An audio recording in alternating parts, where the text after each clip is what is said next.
Man.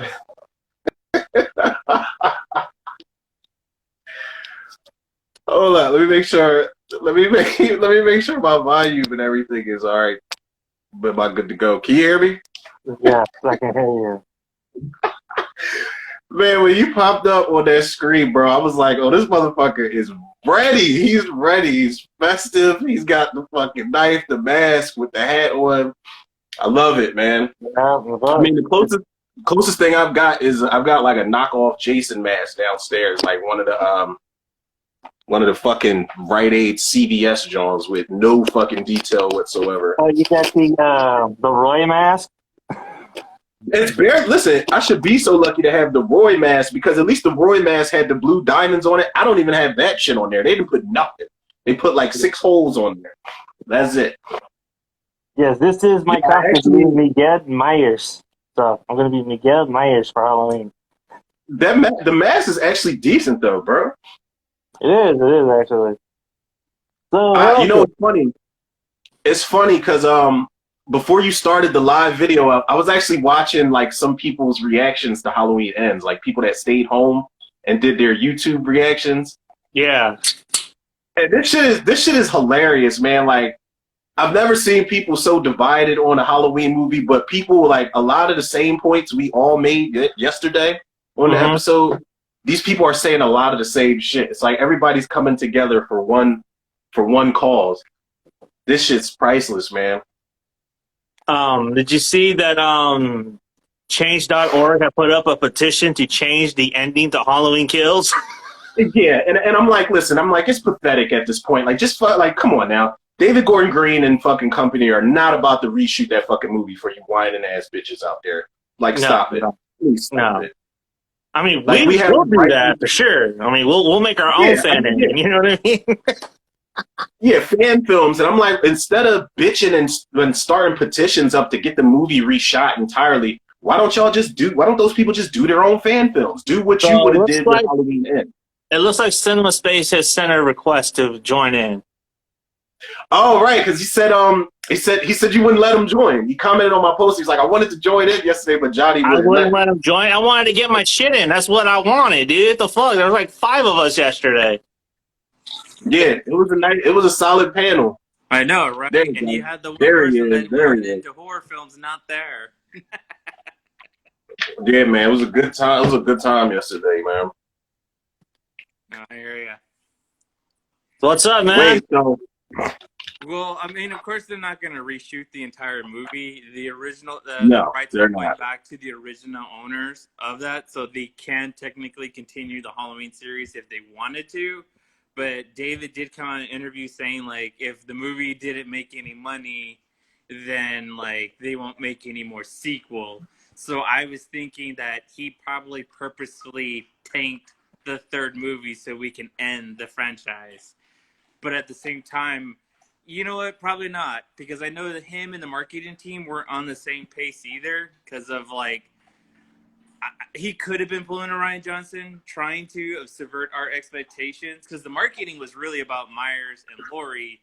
But then the movie's really about Corey and society and building that mob and everything. I mean, me, Caesar, and Paul were pretty much ripping on the film throughout the entire time. Yeah, I'm not a huge fan of Halloween Ends, like, at all, whatsoever. But what was your ranking for it? Like, did you, or not ranking, but did you rate it? Like, what was your rating for it by the time y'all got done with it? It was 2 out of 5 stars for me. Okay. Yeah. I mean, I understand completely why people didn't like this movie, man. Like, there was a lot of shit that we liked about it, but there was like the cons were almost more than the pros at some point.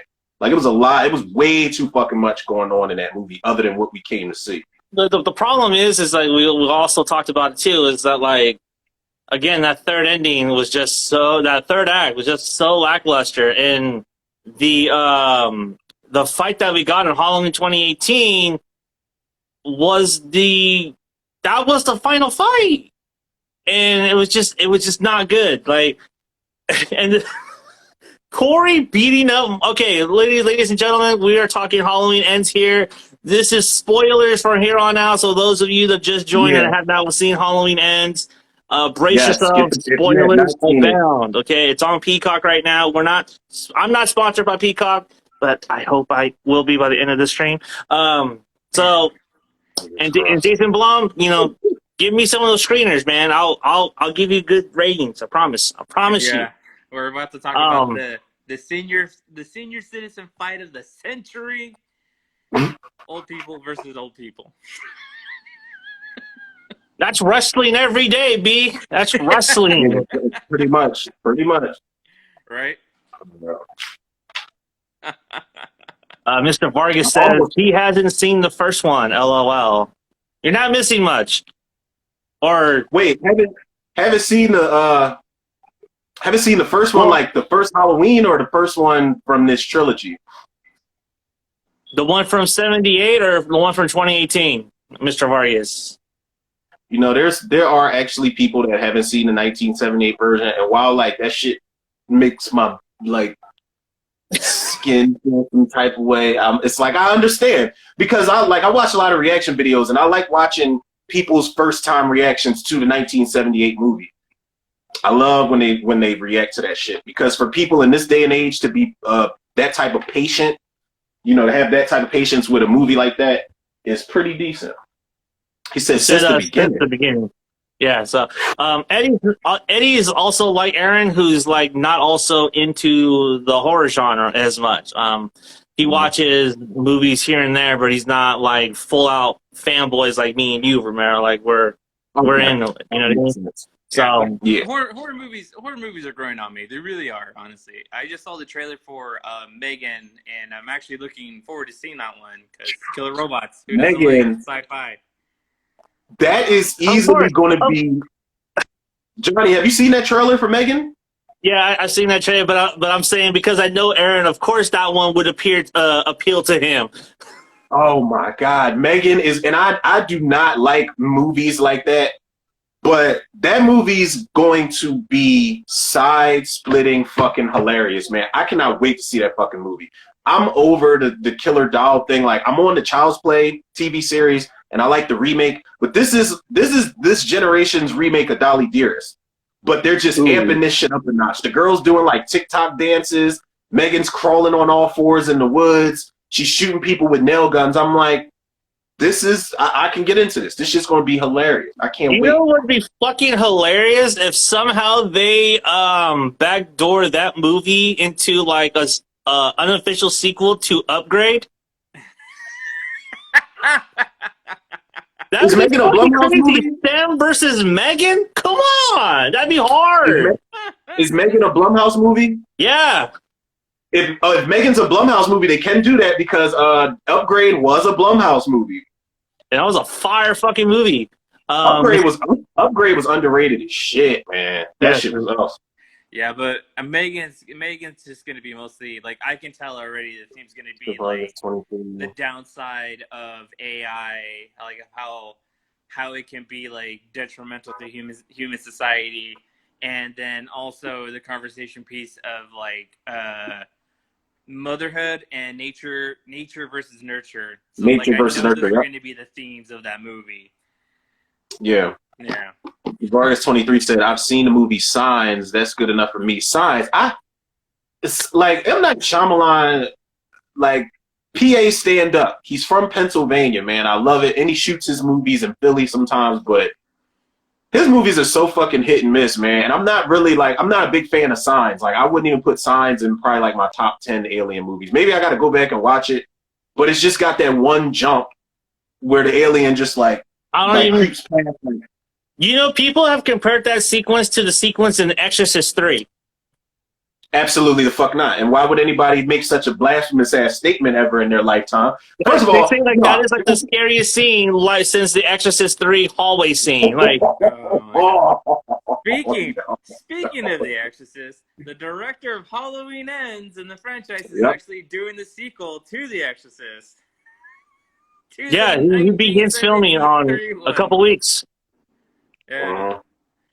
I'm just like, oh man. It was so funny that he was just doing a bunch of comedies with like Danny McBride, but now all of a sudden he's doing a fuck ton of horror and TV shows now, and I'm just like, I don't know if this guy's trying to like use horror as a platform to tell like it in a different light, and I just think he's just probably not executing it well, like at all. That's funny because that was actually a point of discussion that we had toward the tail end of the show about comedic directors jumping into the genre. Like, yeah, just because Jordan Peele can make that transition, the difference is that Peele is a horror fan and he loves the genre. Now, I can't speak to Green if he likes the genre or if he's just using it as a money bag or what. You know what I mean? Mm-hmm. But you could even see in the Key and Peele sketches, there was a lot of horror elements in their sketches. Yeah, you know what I mean? love this shit. They do their homework too. And even in the comedy sketches, the horror sketches, they do a lot of their homework the right way. Yeah, and Peele also, he knows how to interject comedy into horror though, because of like he comes from that perspective, like knowing a certain target audience that are going to get it. Like, you know, in Nope, basically it's just, you know, David, his character saying nope, and like that's the joke, that's the comedy bit that he's like he wanted to interject that he know that those people would get it. You know what I'm saying? It's the one that's like the one movie where I don't mind them saying the title of the movie in the movie multiple fucking times. Like normally I hate that shit. That's a big pet peeve for me, but he made it make sense in so many different situations in that movie. But David Gordon, I don't know. I mean, David Gordon Green, man. Give it a pass. David Gordon Green, though, like there is an upside. There's good news and there's bad news as far as what he's about to do with the Exorcist movies. The good news, well, the bad news is that it's not even going to fucking top the Exorcist 3 at all. Any of the 3 movies he's about to do, none of that shit's going to touch the Exorcist 3. The good news is that whatever he makes is hands down going to be better than Part 2 and the prequel that Rennie Harlan did. That's the good news. That's the good news. Mr. Vargas says Freddy vs. Jason was really good in my opinion. Louis 408 and 4L. That's a fantasy team reference. And Mr. Vargas says, all right, guys, have a good one. I got to get my fantasy team ready for this weekend. He's playing me this weekend, so I'm going to beat your ass, bro. You watch. I'm gonna whoop that ass, and I'm coming for you too, Louis. In 2 weeks, boy. Yeah, no, I'm probably not gonna win this weekend. My team is not that good. But yeah, that Rennie Harlan prequel is garbage. It's fucking hella garbage. Yeah, it's trash, man. That shit's garbage. That shit's garbage. Straight up garbage. That shit got the worst CG hyenas I've ever seen in my fucking life, man. That movie is terrible. Rennie Harlan, speaking of Rennie Harlan, like he's one of them dudes that I'm starting not to trust anymore because they hired Rennie Harlan to do a fucking Strangers trilogy. Like that is the weirdest horror news that I've read in quite a while. Because I don't think Rennie Harlan is built for the Strangers type of suspense. At least not the first movie. The first movie I think is scary as shit. Like it's atmospheric. Rennie Harlan's like an action thriller director. Like he did Deep Blue Sea and Mindhunters and The Dream Master and shit like that. But I don't like the Strangers. I don't think he can tackle that type of tension, that type of horror, man. I don't know. He might be able to. I'm not sure. But I don't see Rennie Harlan doing a good job with that shit at all. I don't know. The only way he could do that is if he fucking finds some way to do like like the Dream Master. There is some like tension in there. Like I think if he can find some way to like go back to his Dream Master day when he did Elm Street 4, I think he can rattle off like a really good Strangers movie. I don't think we're gonna have to get like. I think what you would have to do if Rennie does it is make it more of a set piece movie and a spectacle movie than a tension filled movie, because he can't do that. He can't. I hope it works, man. Because I like the sequel. Like I like the first one. I love the first one. That's in like my top 10 horror movies of all time. The second one, it wasn't as good, but it was better than it had any business being. And they set it up like are these motherfuckers supernatural? Are they like what's going on with these strangers? Because they pretty much survived, or I know the guy survived at the end of it, and they left it open for a third movie. But now we're just getting a whole like, why not just do a third movie? Like now we're getting a whole new fucking trilogy, you know, directed by a cliffhanger guy. I don't know. Cliffhanger. It was just, I don't know. Like it's something about Rennie Harlan's movies. It's something about every one of his movies that just rubbed me the wrong way, and I never could put my finger on it. Like Mindhunters, Deep Blue Sea, everything he's done, there's always been this one thing about it that I can't just put my finger on, but it just doesn't feel right. I don't know. He directed Deep Blue Sea? I know. I was gonna be like, the wait first a minute. one. Yeah, he directed the first one. Yep, he sure did. Holy fuck! He sure did. Damn. I didn't know that. I didn't know he did that. He loves his LL Cool J. That's why he cast LL Cool J in Mindhunters after that. See, I like the fact. You know what? Mindhunters was fire. I don't care what anyone says. Mindhunters was fire. Yep. Yeah, I agree. It's underrated as fuck. What were you saying, Aaron? I was just saying I like how LL Cool J survived at the end of Deep Blue Sea. He survives in everything. He survives in Deep Blue Sea. He survives in Mindhunters. What the fuck else was he in? He survived in H2O. Oh, that's right. He does survive in Mindhunters. He survives in H2O. I think there's a clause in his contract where he's like, I'm the black guy that's not dying. Well, I mean, I think there was a turning point. Like, I want to say maybe like oh my God, when did Anaconda come out? Because Ice Cube. 97. Yeah.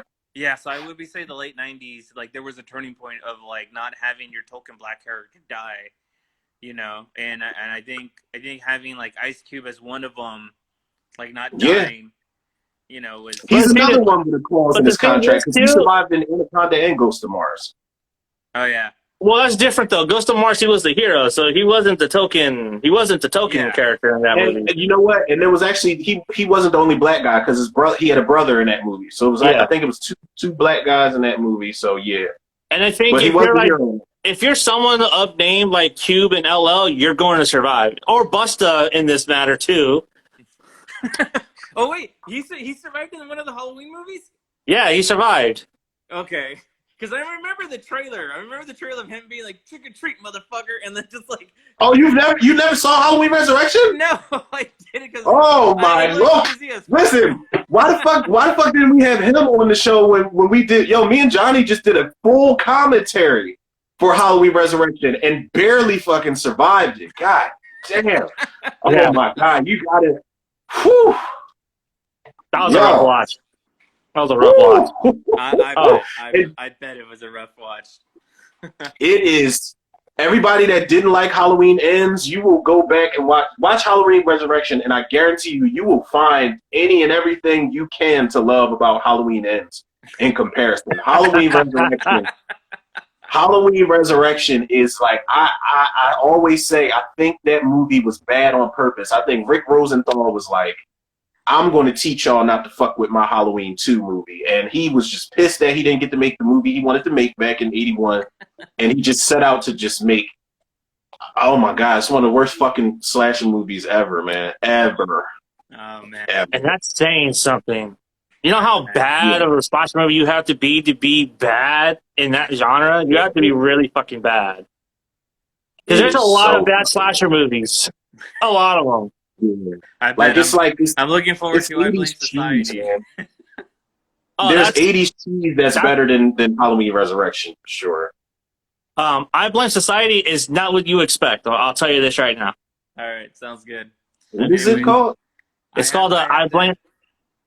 Yeah, go ahead. Go ahead. I got to get going because my kid needs help with homework, but I came on real quick to talk about Halloween Ends and talk about my viewpoints because Johnny wasn't on our podcast. Because I know he had to do this whole thing with his whole panel and stuff like that. But yeah, I gave it 2 out of 5 stars, and there's Slam. tons of it. But next time. Yeah, for sure, man. You got to jump on here with us for a full discussion one of these days.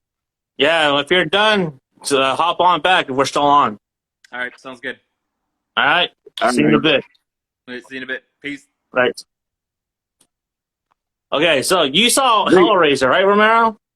Yo, I was just about to ask you, are we doing like movie news and what we've been watching, because I got something to share with you, man. Okay, go for it. Before we get to this ranking, I got something to share with you. But to answer your question, I did. I seen Hellraiser a couple times, but I dropped some commentary for it today. Yeah, I saw the post. I was like, oh shit. Yeah, listen. I gave it a strong 7.5 out of 10. Strong. The only reason I couldn't give it a full 10 is because, for one, the movie's too fucking long. We don't need a Hellraiser movie that's that long. There's wait, you saw it already, right? Yeah. All right, there was that long. I think it was what, an hour and 40 minutes? Bro, it dragged at some point because there are parts where they could have set up a third act sequence, maybe, but they just kept it going. Like when the girl dies, the Asian girl, and they're running around in the woods, like they turn it into like a monster slasher movie almost, and they're running from Chatter, and they're behind the gate on some H2O shit. They could have set that up to be like the last act of the movie, the big battle, and that could have turned into hell. Then they go back to the mansion at some point. And then when they go to the mansion, the motherfucker that's got the fucking accordion stuck in his chest, he pops up and and then they do that stupid ass fucking twist. That's one of the reasons I couldn't give it a 10. I hated that fucking twist. With the boyfriend. Oh, yeah. Yeah. And I get it, like Hellraisers, there has to be some element of somebody betraying somebody in the worst way. And he's betraying the girl Riley, and it's like, I'm like, did we have to make the boyfriend the fucking sidekick accomplice? God, I hated that shit. I couldn't stand that twist. But it's still, I enjoyed the shit out the movie, man. Like, I love that they took it seriously, that they added to the lore, they added to the box, they added to the story. I didn't hate the characters. I thought I wasn't gonna give a fuck about any of these characters, but the characters weren't too bad. The characters were not too bad at all. I hated the lead actress. I fucking hated that wig that was on her fucking head, dude. Like, you didn't like Riley? I was what the fuck, man? Like, her hair does not move. What the fuck is in her hair? And I realized it was a wig. She reminded me of Alana Iglesias. The chick from Broad City. That's what I kept saying she reminded me of. Okay. Alana Iglesias or something like that. I can't remember, but that's what she looks like to me. Yeah, I mean, I thought Jamie Clayton, though, was the MVP of that movie. I thought she was the MVP. Even though she had, like, short amount of screen time, I thought her performance as Pinhead, the Hell Priest, was really, really good. I thought that was a very smart decision to cast her as the priest, and I thought she did a magnificent job by the way she carried herself and walked and the way she delivered her lines in the same way that Bradley would, and with such gravitas. The only issue I have is that I wish they lowered the reverb on her voice. If you would have lowered the reverb on her voice, it would have sounded much better. In my opinion. And I guess they were trying to make the voice, like, I think in my commentary I said it sounded like she had like some ad-libbed auto-tune shit going on in there. But I guess that was because she had, like, I don't know what those things were in her throat. Were those like pieces of the box? Yeah, so what it was is that it cut her throat open, and it's supposed to vibrate her vocal muscles. Right.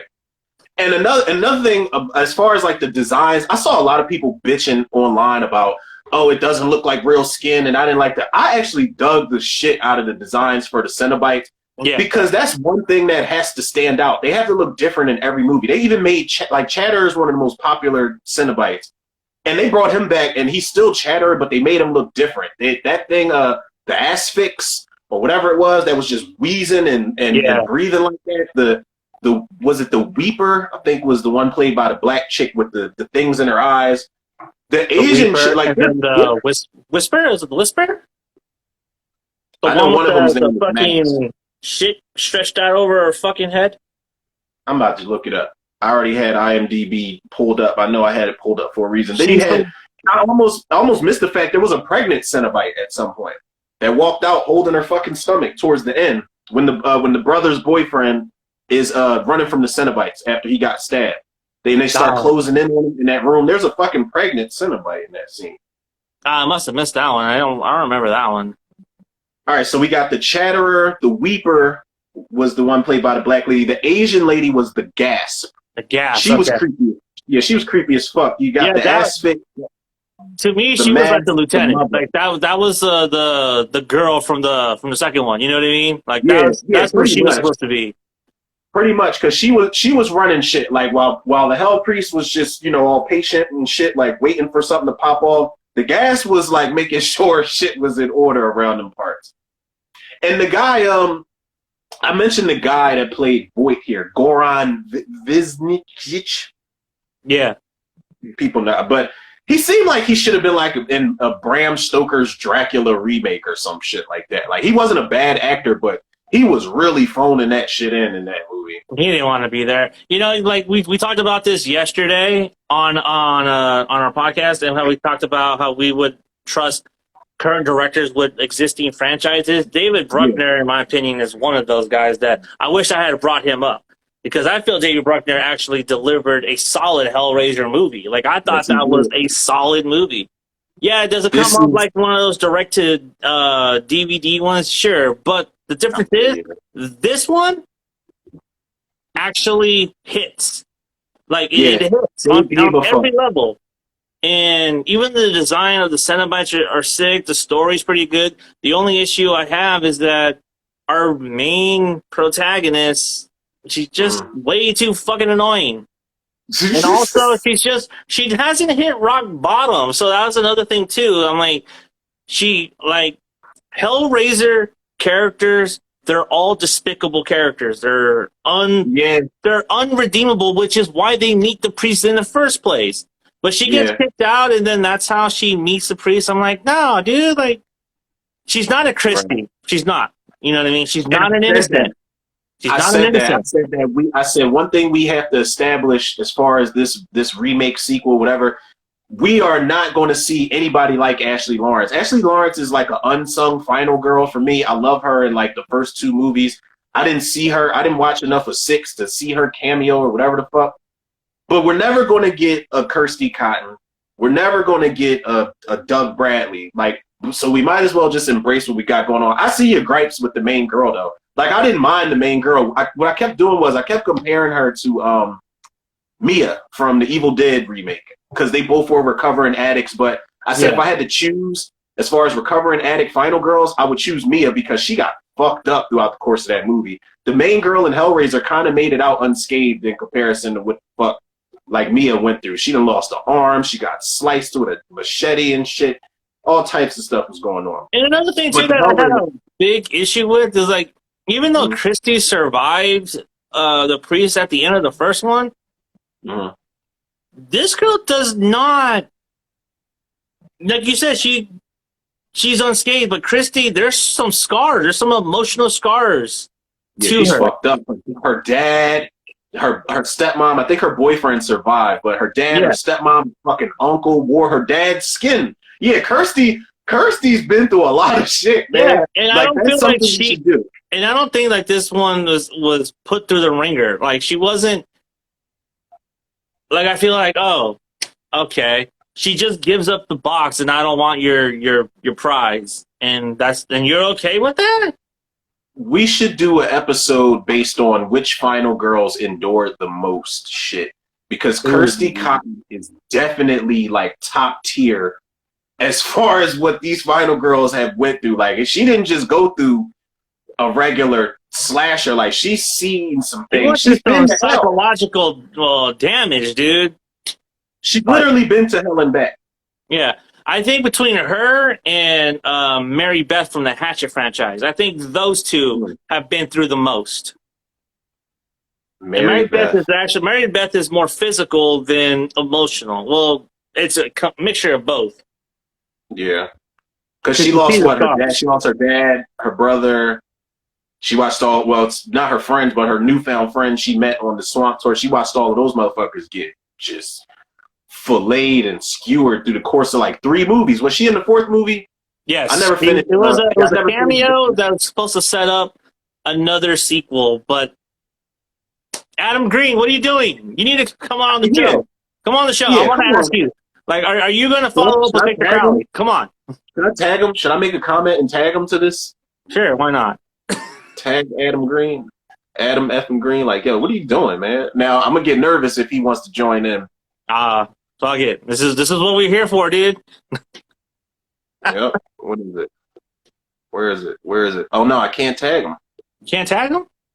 I think he made it so that nobody can tag him to shit. Sadio? Let me see. Unless Adam Green got me blocked for emailing him too goddamn much. Oh no, there we go. Adam effing Green. Yeah. Let's see. Now, he's going to get on. I'm going to be like, I don't know what to do. Yeah. All right. So we established. So I give Hellraiser about. I think I gave it like 3.5 Z's out of 5. I thought it was a really solid movie. I thought it was a really solid entry. It was. I'm glad that they gave a fuck about it, man. I'm so glad that they didn't treat it like, okay, we're just going to get Lance Henriksen to put asses in the seats. And like the majority of these actors for me were unknowns. So I wasn't familiar with anybody. So I was cool with that because I would rather it be that than it just be, we're going to get Lance Henriksen or somebody that is too good for a Hellraiser movie. Then we're just going to make it like a schlocky fucking mess. Yeah. I actually, during my commentary, I said that I do want to go back and watch Hellraiser Judgment because I love that actor that was playing Pinhead was taking that shit seriously. He was way better than the guy they got in Revelations. That was awful. Judgment, is that the one with the dollar store Pinhead, or was that the one before? No, that was Revelations, like the found footage one at some point. Hellraiser Judgment was the one where they recast Pinhead, and the guy was like, he was the closest thing we're going to get to Doug Bradley. And he had like a sidekick. I think he had the one guy with him. His name was the Architect, and he had these sunglasses on, and his face was all scratched up, and he was sitting there like typing people's shit up, like their sins and stuff. Yeah, it was. There's a scene on YouTube where you just see like Pinhead just pacing in the room, like, what the fuck? What's he doing? What else? What I wanted to run by you real quick.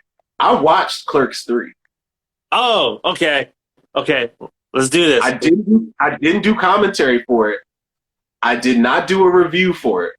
I did not do a green screen for it. But you remember, I don't know if you watched my video or not when I reacted to the trailer. Not reacted to the trailer, but I did a green screen of my thoughts after I watched the trailer. Yeah, and I was not pleased. So I went into this movie. I said, okay, let me put everything aside. Like, I don't like Clerks 2. So I'm like, let me just act like Clerks 2 is not there. I know it's there because their character is back from that one. They had the whole Rosario Dawson thing. Now, I will say I still think the route they went this time around was lazy because they basically recreated the first movie. But through what I thought was lazy, I geeked the fuck out watching Clerks 3, bro. I'm not going to hold you. They got 98% of the cast from the original fucking movie, down to the lady who was like, are either one of these any good? Like the lady that was just talking to Randall and he wasn't paying her no fucking mind. I'm like, yo, they got her back? They got the guy who was looking at the eggs in the back of the convenience store. I'm like, yo, I was a fucking nerd for real because like Clerks is hands down one of the funniest fucking movies I've ever seen in my life. It's one of the best comedies I've ever fucking seen. Mm-hmm. It's almost like they just put a camera in front of these characters and they're not acting. Like, I love that fucking movie.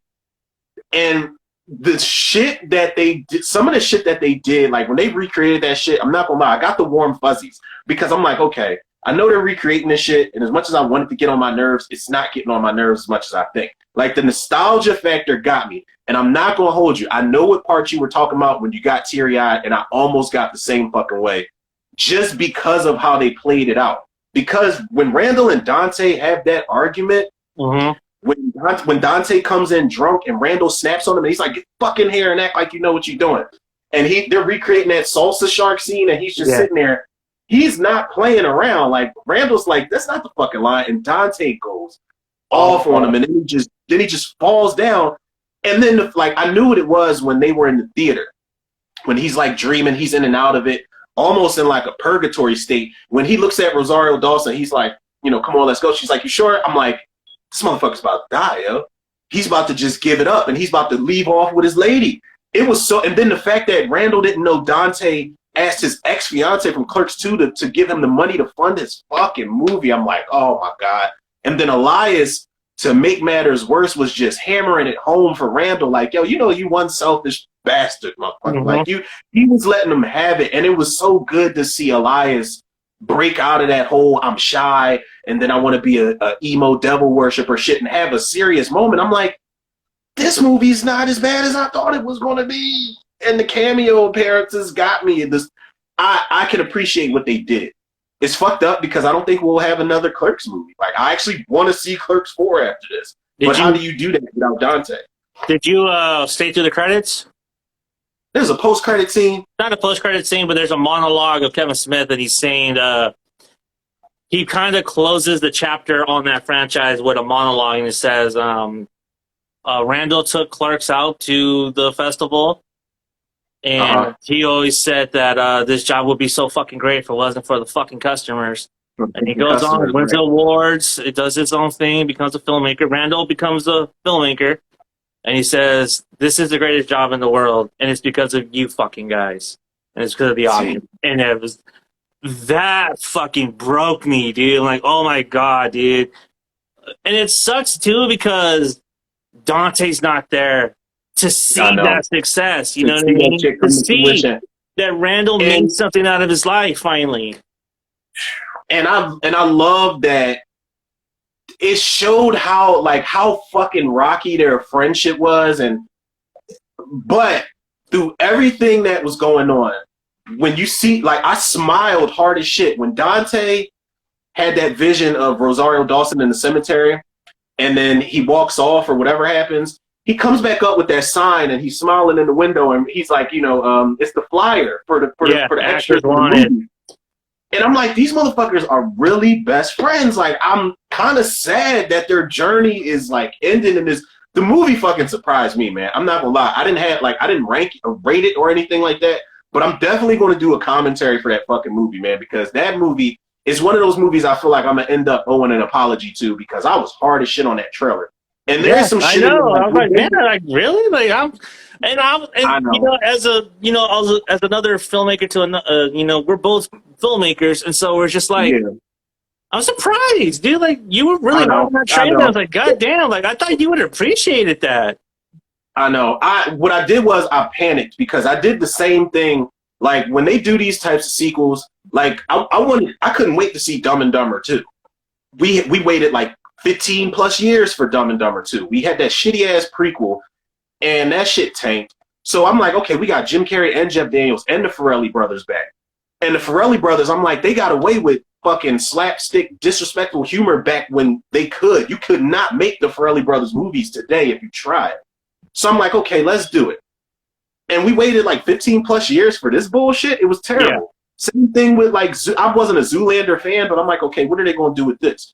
But I start freaking out when they're going to make direct sequels to shit like Ghostbusters and Coming to America. I ended up liking both of those sequels, but I thought Clerks was going to be another one of those things where, all right, we waited this fucking long for a sequel. What they're going to do is they're going to rely too much on the nostalgia to carry it along, and then that's just what they're going to use to push the story along. And I hate when movies do that. But that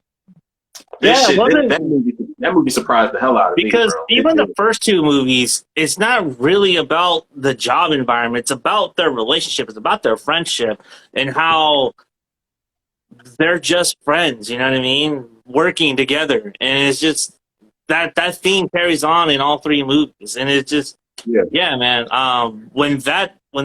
When I left the theater, dude, I was in tears. Oh my God.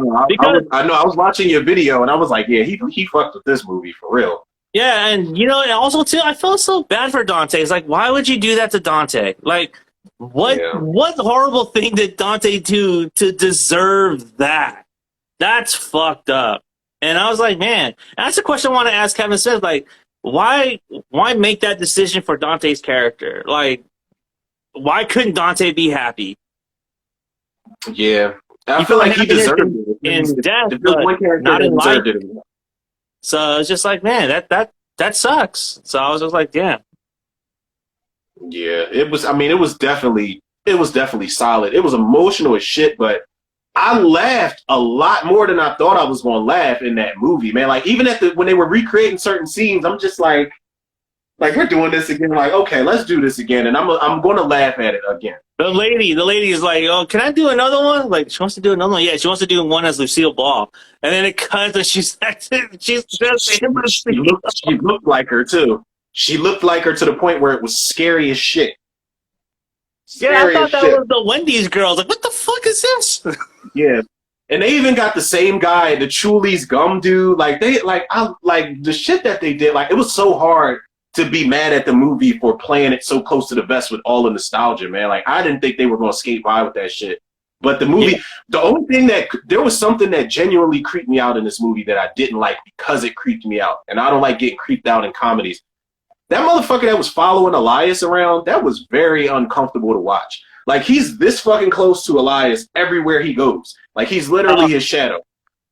The fucking kid who was just walking around and he's just looking around like he doesn't even know where he's at, and he's like whispering in Elias's ear. He was creepy as shit.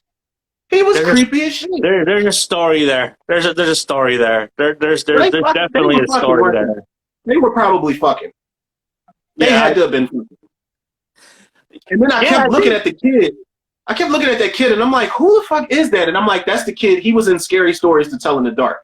He's the kid who dressed up like the spider in the beginning. He's the one that gets hugged to death when he's running from red room to red room. That's him? Yeah, that's him. That's the same dude. And I had to keep looking at him through that eyeshadow. I'm like, who the fuck? Like, I've seen him somewhere before. And I was like, oh, okay. He's the one that the pale lady came and just hugged him to death.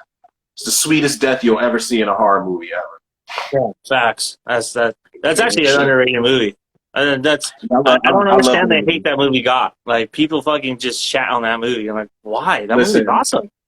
For what we got with a PG-13 version when it should have been rated R, I think they knocked it out the park. Like, the vibe of that movie, the cinematography for that movie, and I love that they didn't do a bunch of jump scares.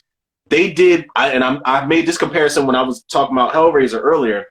I said that what I love what they did with the Cenobites in Hellraiser is what I love what they did with the monsters in Scary Stories to Tell in the Dark, where they don't jump scare you with the monsters every 5 seconds. They linger on these motherfuckers, and you can get a gist of how they move, how they sound, how they look. And I think that was a good fucking decision to make with those monsters, like especially the one that had the toe. I think Javier Botet played the one with the toe. That was like creepy to watch. Like when that was fucking gnarly, dude. Like, what the fuck? Yeah, those monsters were crazy to watch, man. Anything else? You watched anything else? Let's see. Clerks, Hellraiser. I started the Chucky series. I'm only on episode 1. But I haven't watched it yet. I haven't watched it yet. It brings you right back in, bro. Right back in. It brings you right back in. And I love that shit. It brings you right back in. They bring you right back into the characters. Chucky's still out of his fucking mind. Tiffany's in the fold a little bit. I won't spoil what they do with her. But it's mainly about the kids, getting the band back together because they know Chucky's back. The kids have all been like, I think except Lexi, the kids have all been adopted. Because, Devin's mom got killed last season. Jake's, everybody got fucking killed. Jake's whole fucking family, every branch of his family got killed. So Jake's been adopted. Devin's been adopted. There's their love story that's in there. And they do some shit where they set up the rest of the series, like as far as what Chucky's about to do. And it's going to get so fucking crazy, man. So fucking crazy. You got to get on it. You got to get back on it. I think it's only 2 episodes to catch up on so far. Yeah, I think 3. I think 3 now. I think the third one just dropped. Yeah. All right. Yeah. So I definitely gotta watch that. Normally it's on Peacock, but it's not on Peacock yet. So I have to go log into my Sci-Fi account. I hope I still remember that. I had seen The Town That Dreaded Sundown from 2014. How was it, man? Because I can never finish it. It's not bad. I just can never finish it, and I always wondered how does it play out. Have you watched the original? I didn't make it through it, man. I was bored. I was bored as shit. I was so fucking bored, man. I made it probably like 30 minutes into it, and I'm just like, I just turned it off. I couldn't do it. I would go back and watch it if I have to. I never seen the original, and Elisa has talked about the Town Is Dreaded Sundown, saying that it's one of the better remakes out there. But I don't think this movie is a remake. This movie is a sequel. Yeah, this movie is the original legacy sequel. Like, this is a legacy sequel in its truest form. Yeah, because they're watching the first movie that we have. Like, the first movie that we have to go back and watch, they're watching that at the drive-thru. Yeah. So what they're saying is that's like, you might be right, but a lot of people are going to debate you on that. But I think you are right. That might be one of the first legacy sequels. Like, is it before? No. Would H2O be considered one of the first legacy sequels? Actually, yeah, no, you're right. You're right. That would be a legacy sequel because it discounts part 2. Because it's Halloween 78. Because we talked about this last night. It's Halloween 78, H2O, and Resurrection. Like, that's that trilogy. So yeah, you're right. That would be a legacy sequel. That's another episode idea. Legacy sequels before legacy sequels. And I do think that this is a sequel. People say that it's a remake, but I don't see how this is a remake. Like, yeah, they recreated some of the same sequences and shots in the first one, but this one has a completely different ending. And the first one has like, I never seen the original 70s, but I saw the what was it? Slasher, the rise of the slasher genre or whatever pieces. Going to pieces here. And they talk about that movie in particular in the 70s, how it's one of the underrated and quieter horror slashers of that era. And they talk about how that ending is, where they talk about like, the boots, and everyone's wearing those boots as they're walking through town. And I always thought that was like one of the craziest endings of all time. This one actually has like a finale to it, but there's like a twist to it that kind of just doesn't make sense. It's like, what? Why would you make that choice? Like, I understand what you're trying to do and what you're trying to say with the real life case, but the reason this doesn't work is because the motivation is just not there. And the story's not there. So, yeah, I mean, I think it was great up until, like, maybe the last 5 minutes. The last 5 minutes, I feel like it kind of falls off. Yeah, I don't think I've ever gotten past the part where, is it the town hall meeting? Whatever the aftermath is, when the girl and her boyfriend finish fucking in the motel, when he kills her in the car. I never make it past that part. And it's not because I don't like the movie. I love how mean-spirited that fucking movie is. And it's brutal as shit. It's relentless as shit. But I can just never, for some reason, I'm always doing something or always turn it off to do something else. But it's no reason I shouldn't have already finished this movie. Gary Cole is in this shit. Veronica Cartwright is in this shit. He has an amazing death scene. Does she really? He or she? Which one are you talking about? Gary Cole. Gary Cole has an amazing death scene. It's fucking awesome. Mike Brady. Yeah, he has an amazing death scene. And I mean, he should, man. He was fucking. That's for. I feel like that was a testament to everybody that hated him as Bill Lumbergh in Office Space and shit. Yeah, everybody I'm going to need you to come in on Monday. We're short staffed. It's like, okay. Thanks a bunch, Peter. I fucking hated him in that goddamn movie. But he was the best though in that movie though. He was fucking hilarious. But yeah, I actually just finished watching that before we came on, and I was like, this is actually decent. But the last 5-8 minutes just fucking falls apart because I feel like you're trying to give you. I understand why they did it, because they're trying to give you a satisfactory conclusion to a story that is, in real life, unsolvable and left in mystery. And doing that shit with a current audience, that would piss a lot of people off. It would. It just would. If you just ended it the same way that you ended it in the 70s, that would piss so many people off. It pissed the people off in Zodiac, honestly. Right. Is that a Jake Gyllenhaal movie? Yeah, with the Marvel, the MCU Marvel villains and heroes trying to solve the Zodiac. You got Jake Gyllenhaal, Robert Downey Jr., Mark Ruffalo. They're all in the Zodiac movie? Yeah. You have Get the Casey fuck out of Jones. You here. have Elias Costas in there. You have So you got Casey Jones, Iron Man, Mysterio Mysterio, and who else did you and the say? Hulk. And the Incredible Hulk in a what is it, like a more of a psychological thriller as opposed to like a straight up horror movie? Yeah, it's Okay, not Seven, but you can totally tell that Seven took elements from the real life case from that. I could fuck with it. It is a I long movie. It is like 2.5 hours long. So, but it is David Fincher, so I don't know how you feel about David Fincher.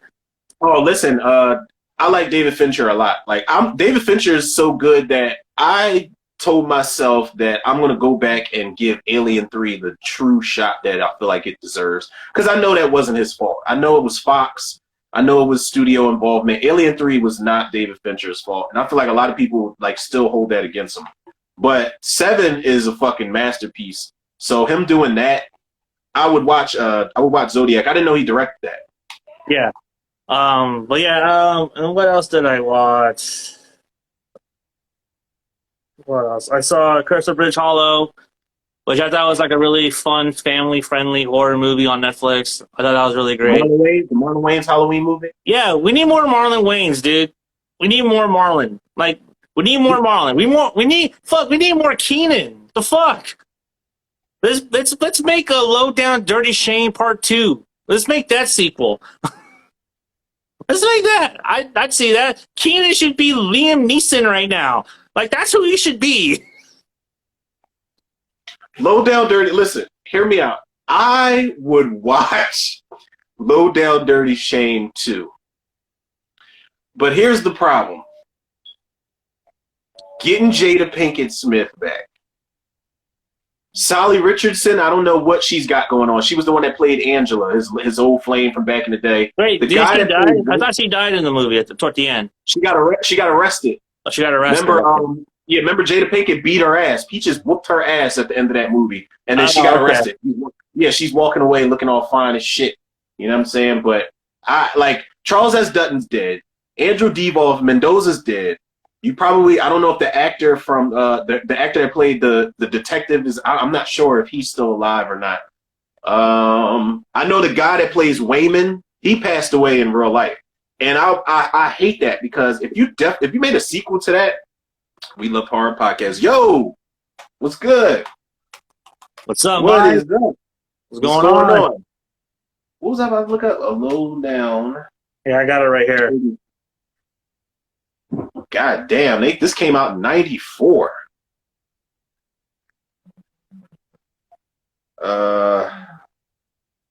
Gregory Sierra. Oh shit, he passed away in 2021. You can bring a couple people back. The goons that didn't die. You got to bring back Luis. Is he still alive? You know what? You know what you could do though, because Shane was a PI, so you just have him tackle another case, and then you bring in the kids from Straight Outta Compton. You bring in Jason Mitchell, Corey Hawkins. You bring all them in as like fresh faces. Corey Hawkins, Jason Mitchell. Jason Mitchell played Easy. Yeah, O'Shea Jackson, and I keep forgetting Aldous Hodge. Fucking Hawkman from Black Adam was MC Ren. Was he MC Ren? I think he was. Yeah, he was Ren. I'm watching the new Mika Monroe movie. Oh, he was just talking about that movie. I have not seen The Watcher. I did put it on my watch list yesterday after we were done the episode. Yeah, I've seen Watcher. Watcher is probably the second best horror film I've seen this year. Y'all are hyping this shit up here. Is it like spooky season commentary worthy? Yeah. Like, should I do this tomorrow or this week at some point? Yes, I would say tomorrow. Because I heard some of y'all. I don't know if it was you. I don't know if it was Mike or Ginger Snap, but they compared it to like a Hitchcock movie, like Rear Window. I think it was Mike. I think it was Michael that said that. Yeah. Like Rear Window, which I could see. You had me at Hitchcock. You had me at Hitchcock. Pause. Yeah, I think The Watcher is a really good movie. I do think I do think that is the second best horror movie that I've seen this year. I've seen a couple of horror movies this year that were just not up to that level. I mean, I think X is there. Pearl might be the third one. Watcher is the second. I still gotta watch Pearl. I don't want to, but I'm gonna watch it. Pearl's a I fire have to. movie, dude. Pearl's a fire fucking movie. It just enhances the experience. Like if you didn't know anything about X and you just watch Pearl just as a standalone, it'd still be satisfying. You don't even need to watch Pearl, honestly, but if X you're just like was one of those completists, you would have to watch it.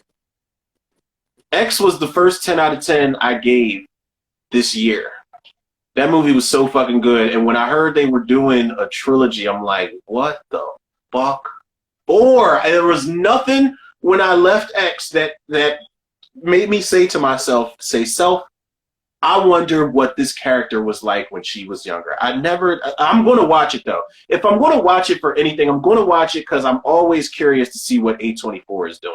I'm always curious to see how fucking uncomfortable they're going to make me feel. That's what I go into A24 movies for. Like ever since Hereditary and Midsommar, y'all want to make me uncomfortable? Cool. Y'all want to be the awkward Blumhouse? Yes, let's do it. This movie will make you uncomfortable, especially that credit sequence at the end. That credit sequence is a masterclass in acting performance, dude. From what's the name? Mia Goth, right? Yes. That's the girl's name. If you can, the genius just behind that performance is just.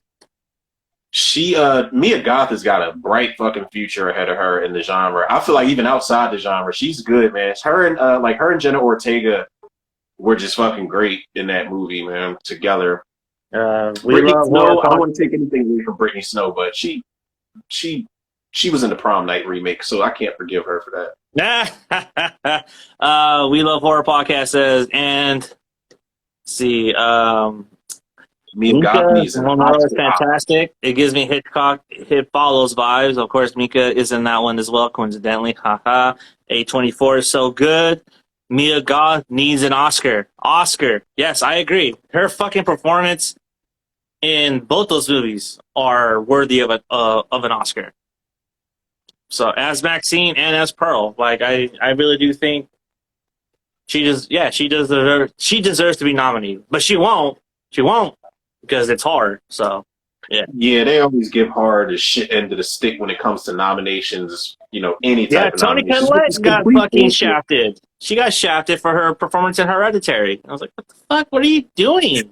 Toni Collette's performance in Hereditary, and I was hearing like, I didn't jump on the Hereditary train until years later because everybody was like, this is the scariest movie, and I'm like, yeah, whatever. And then I finally caved in and watched it, and I see what people are talking about when they say she got snubbed because she is fan-fucking-tastic in Hereditary. She acts circles around everybody in the movie, and I don't think there's really a bad performance in Hereditary.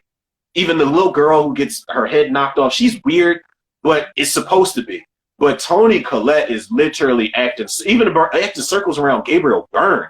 She's fucking great in that movie, man. Like that dinner table scene where she snaps on that kid. I can never remember that actor's name. What's the name? Alex Wolff? Yeah, Alex. Is it Alex Wolff? He's good too. He's becoming like a genre guy because he was in Hereditary. He was in the M. Night Shyamalan movie. He was in Jumanji. That was a fucking horror movie with how bad that was. So he's becoming a part of the horror genre. You didn't like Jumanji? I like Jumanji. Yeah, we are going to, what The Rock say, we're going to pay homage and we're going to pay respects to the late, great Robin Williams, a.k.a. Alan Parrish. And what the fuck did they do? They showed Alan Parrish's name carved in a fucking tiki hut in the jungle somewhere. Like, y'all are so disrespectful. I fucking hate Jumanji. The one part I did like of the second one was that bridge sequence with the monkeys, the baboons. Oh, yeah. That shit was fire. That was fire, and I like that they showcased the animals a lot more. I love that the animals and the CG was way better than those CG monkeys in the first movie. But like, it was, I don't know, man. I don't know. They, like those Jumanji movies, Not fucking with it, huh? I'll take the original. Plus, I saw the original in the theater. That was an experience for me back then. You know, Joe Johnston, that was a home fucking run for him back in the day. He couldn't miss in the 90s. Right? I never saw that in the theater. I saw that at home. We bought it, and I watched it at home. I never saw it in the theater, and I fucking wish I had seen that in the theater.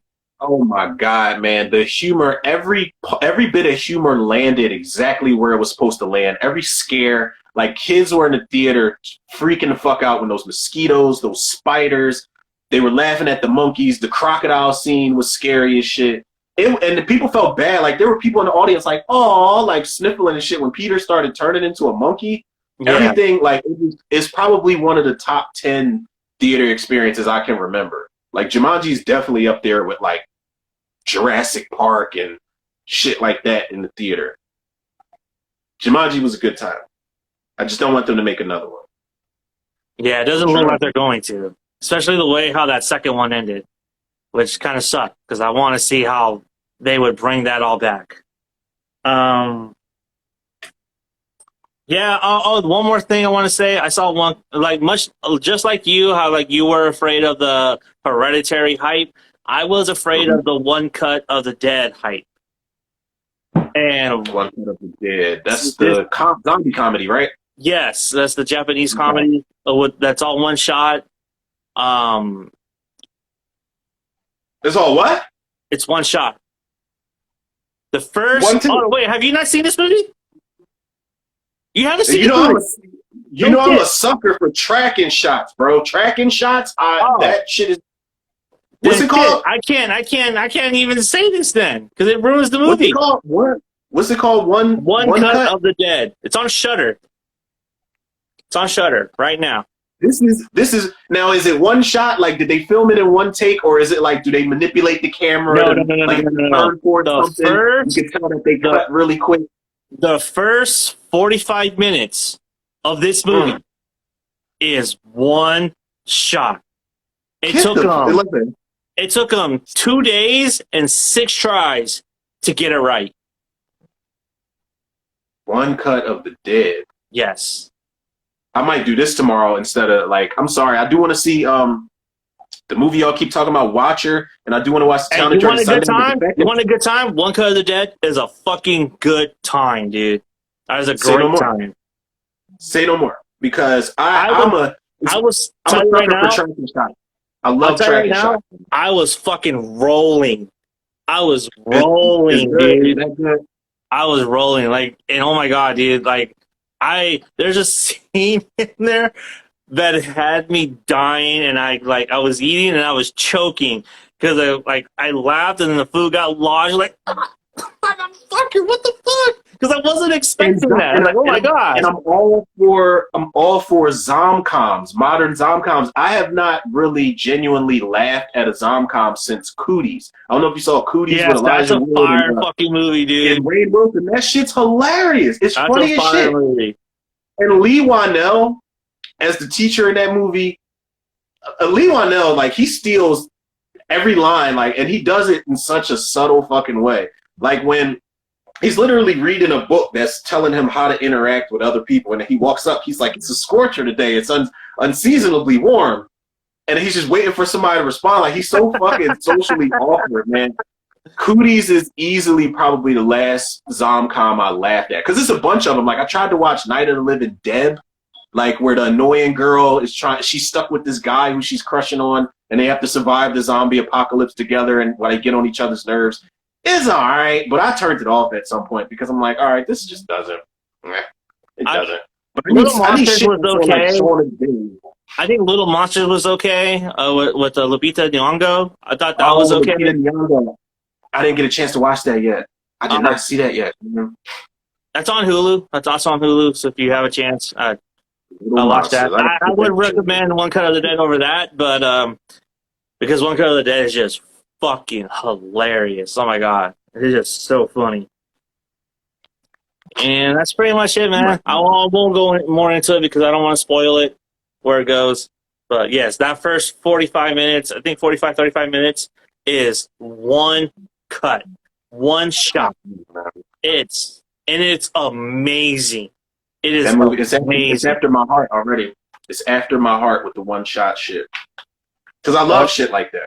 All right, so we're gonna have to get into it now, man. As you say, this shit's gonna get dark. Yep. We are gonna do our Halloween ranking. Yep. And Make sure I got my shit laid out. holy fuck, man! I think my top 5 is really controversial. I can't wait. And I said that at the end of my Hellraiser commentary. I was like, yeah, people tune into RNZ Live tonight. Johnny said his top 5 is going to be controversial, and I can't fucking wait to hear it. Yes. I can't wait to hear it. I think you got to start it off. I think I started off our ranking last time, so you go ahead and take it away. Okay. I can't believe there are 13 of these fucking movies, and Friday the 13th only got 12. That's some bullshit. How unlucky. How unlucky. Yeah. So we're going worst. We're going best to worst, right? Worst to best. Worst to best. Okay. Yeah. So we're gonna start off at number 13, which is the absolute dog shit of all the franchise of Halloween, and that is Revenge of Michael Myers. That is garbage. That is fucking garbage. I fucking hate that movie with a passion. I hate that movie with a passion. I even hate the TV cut even more because it makes me want that movie much more. You know what I mean? Tell them why you mad, son. Tell them why you mad. Because one, okay, so originally, one of the reasons why I'm mad is because they killed off Rachel. Yeah, it's a legitimate claim. Not even midway through, in the first 20 minutes of the movie, you killed her off unceremoniously. That is some bullshit. Like, she deserved much better than that. She deserved way much better than that. And the mask and the tall, lengthy Myers, like Myers had no beef on him. Like he looked skinny. Like yeah, Don. I didn't like Don Shanks as Michael Myers in that movie.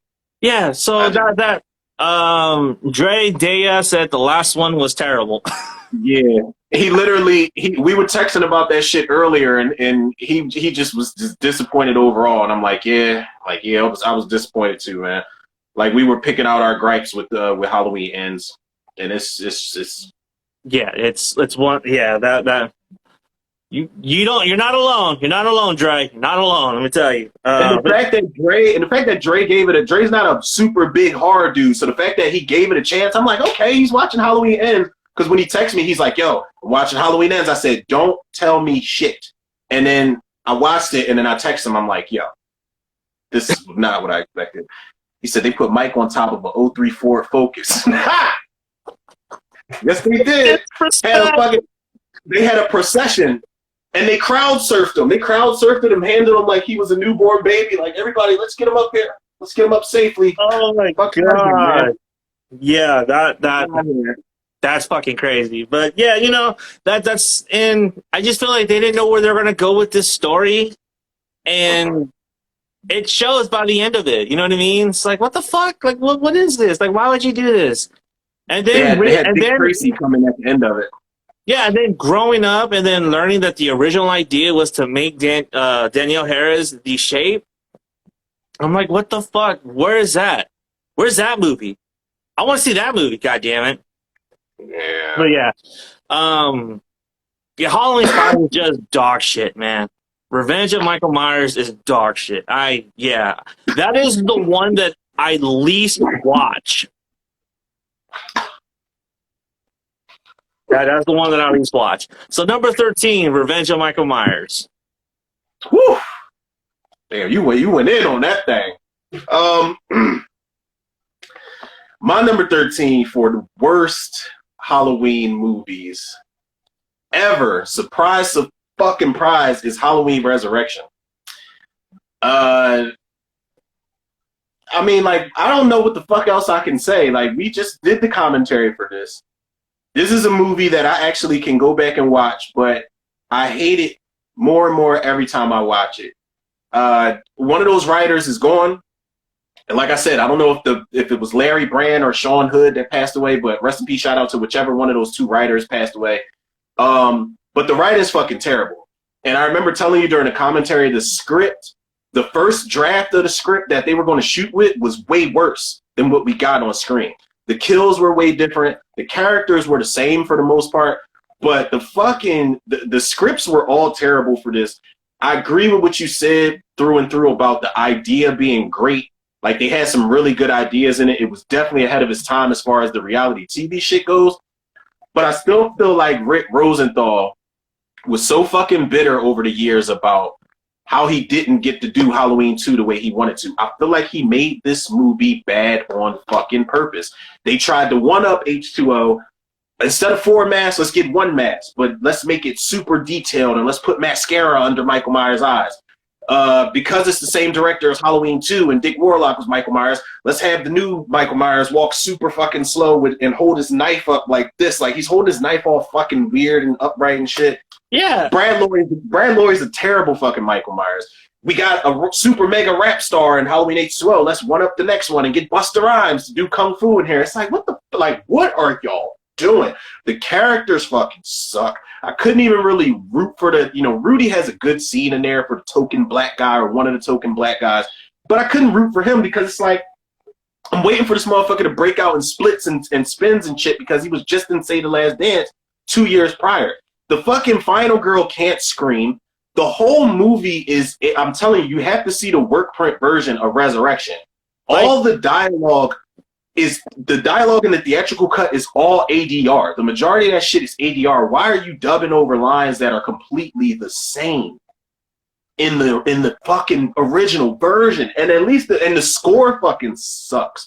That slow motion weird shit they try to do when Michael's walking and creeping around, that shit is ass. I fucking hate this movie.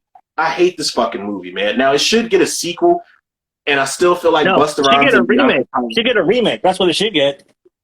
I mean, listen, if we remake Halloween Resurrection, we've got to kill Busta Rhymes in the first act of the movie.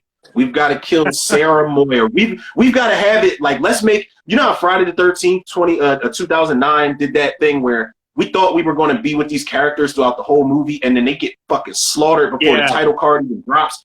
We need to do that if we remake Halloween Resurrection. Have everybody suited up with the cameras on some Ghost Hunter shit. Michael Myers kills all of them in the first fucking 10, 15 minutes of the movie. Then the title card drops.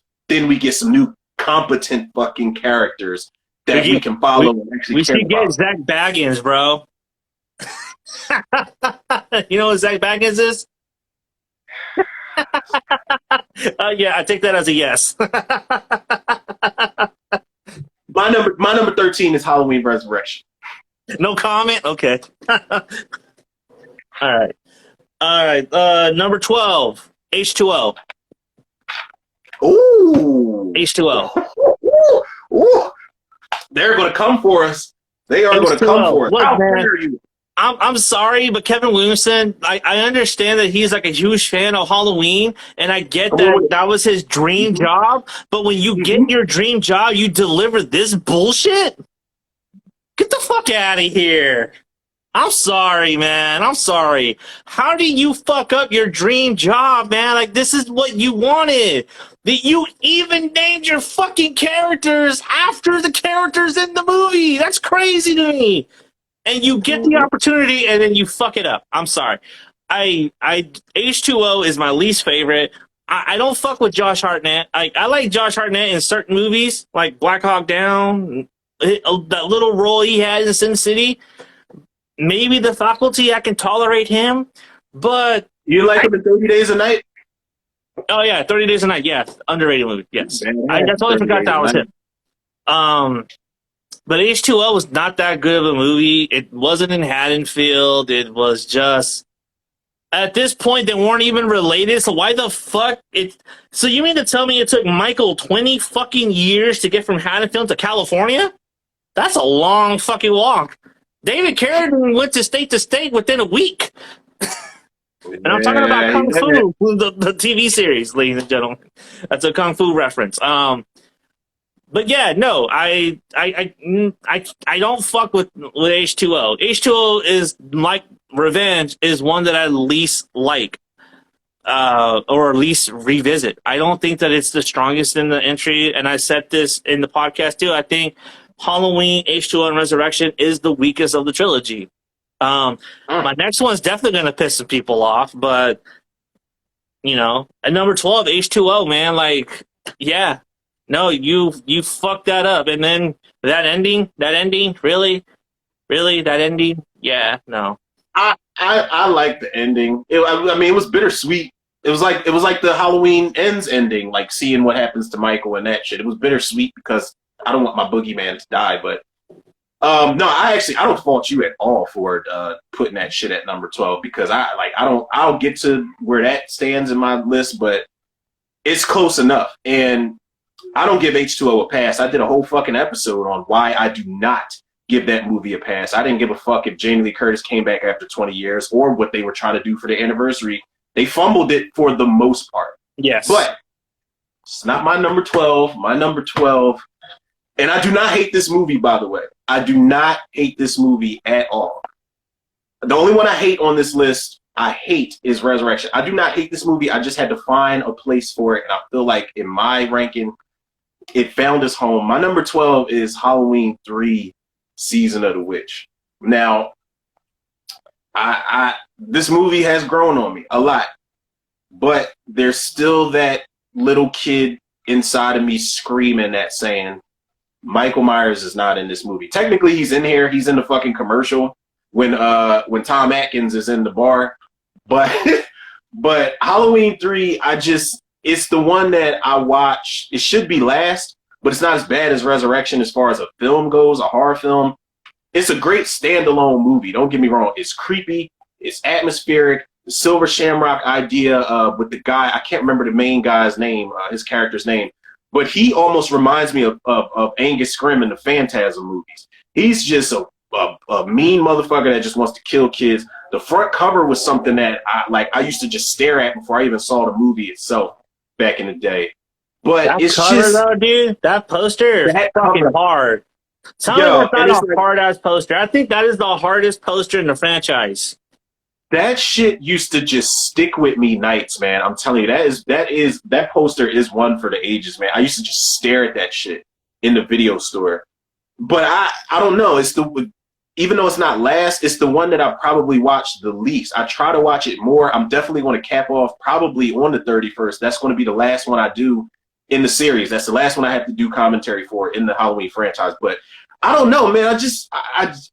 It's nothing personal with Halloween 3. It's just probably because I don't have any type of attachment to the movie. Like, I know everybody loves Tom Atkins, and I'm glad he's a genre guy, but I don't have the attachment like to Dr. Chalice that everybody has. I don't think he's a relatable character at all. There's nothing that I really say, okay, I'm with this guy, and I want to follow him through this movie because, for one, he's fucking with this girl that's like he's old enough to be her fucking dad.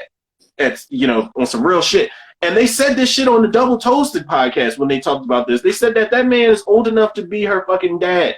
And he was a creep. But I will always respect it because it's so open-ended. And I feel like he can be like they ended it like Invasion of the Body Snatchers. He can come back for like another sequel. He can come back for a legacy sequel and be that old man that's running around town saying they're coming. Silver Shamrock's coming. They could do something with it. And I hope they do, because there's a lot of fans of this movie, and I feel like the fans of Season of Witch deserve a follow-up, and we deserve to miss Michael Myers for a little bit. I don't know. I don't hate it. It's just number 12 because I don't watch it as much, and there's no Michael Myers in it. I'm being a little bitter bitch right now. I know. There's no Michael Myers in there. My number 11 is Resurrection.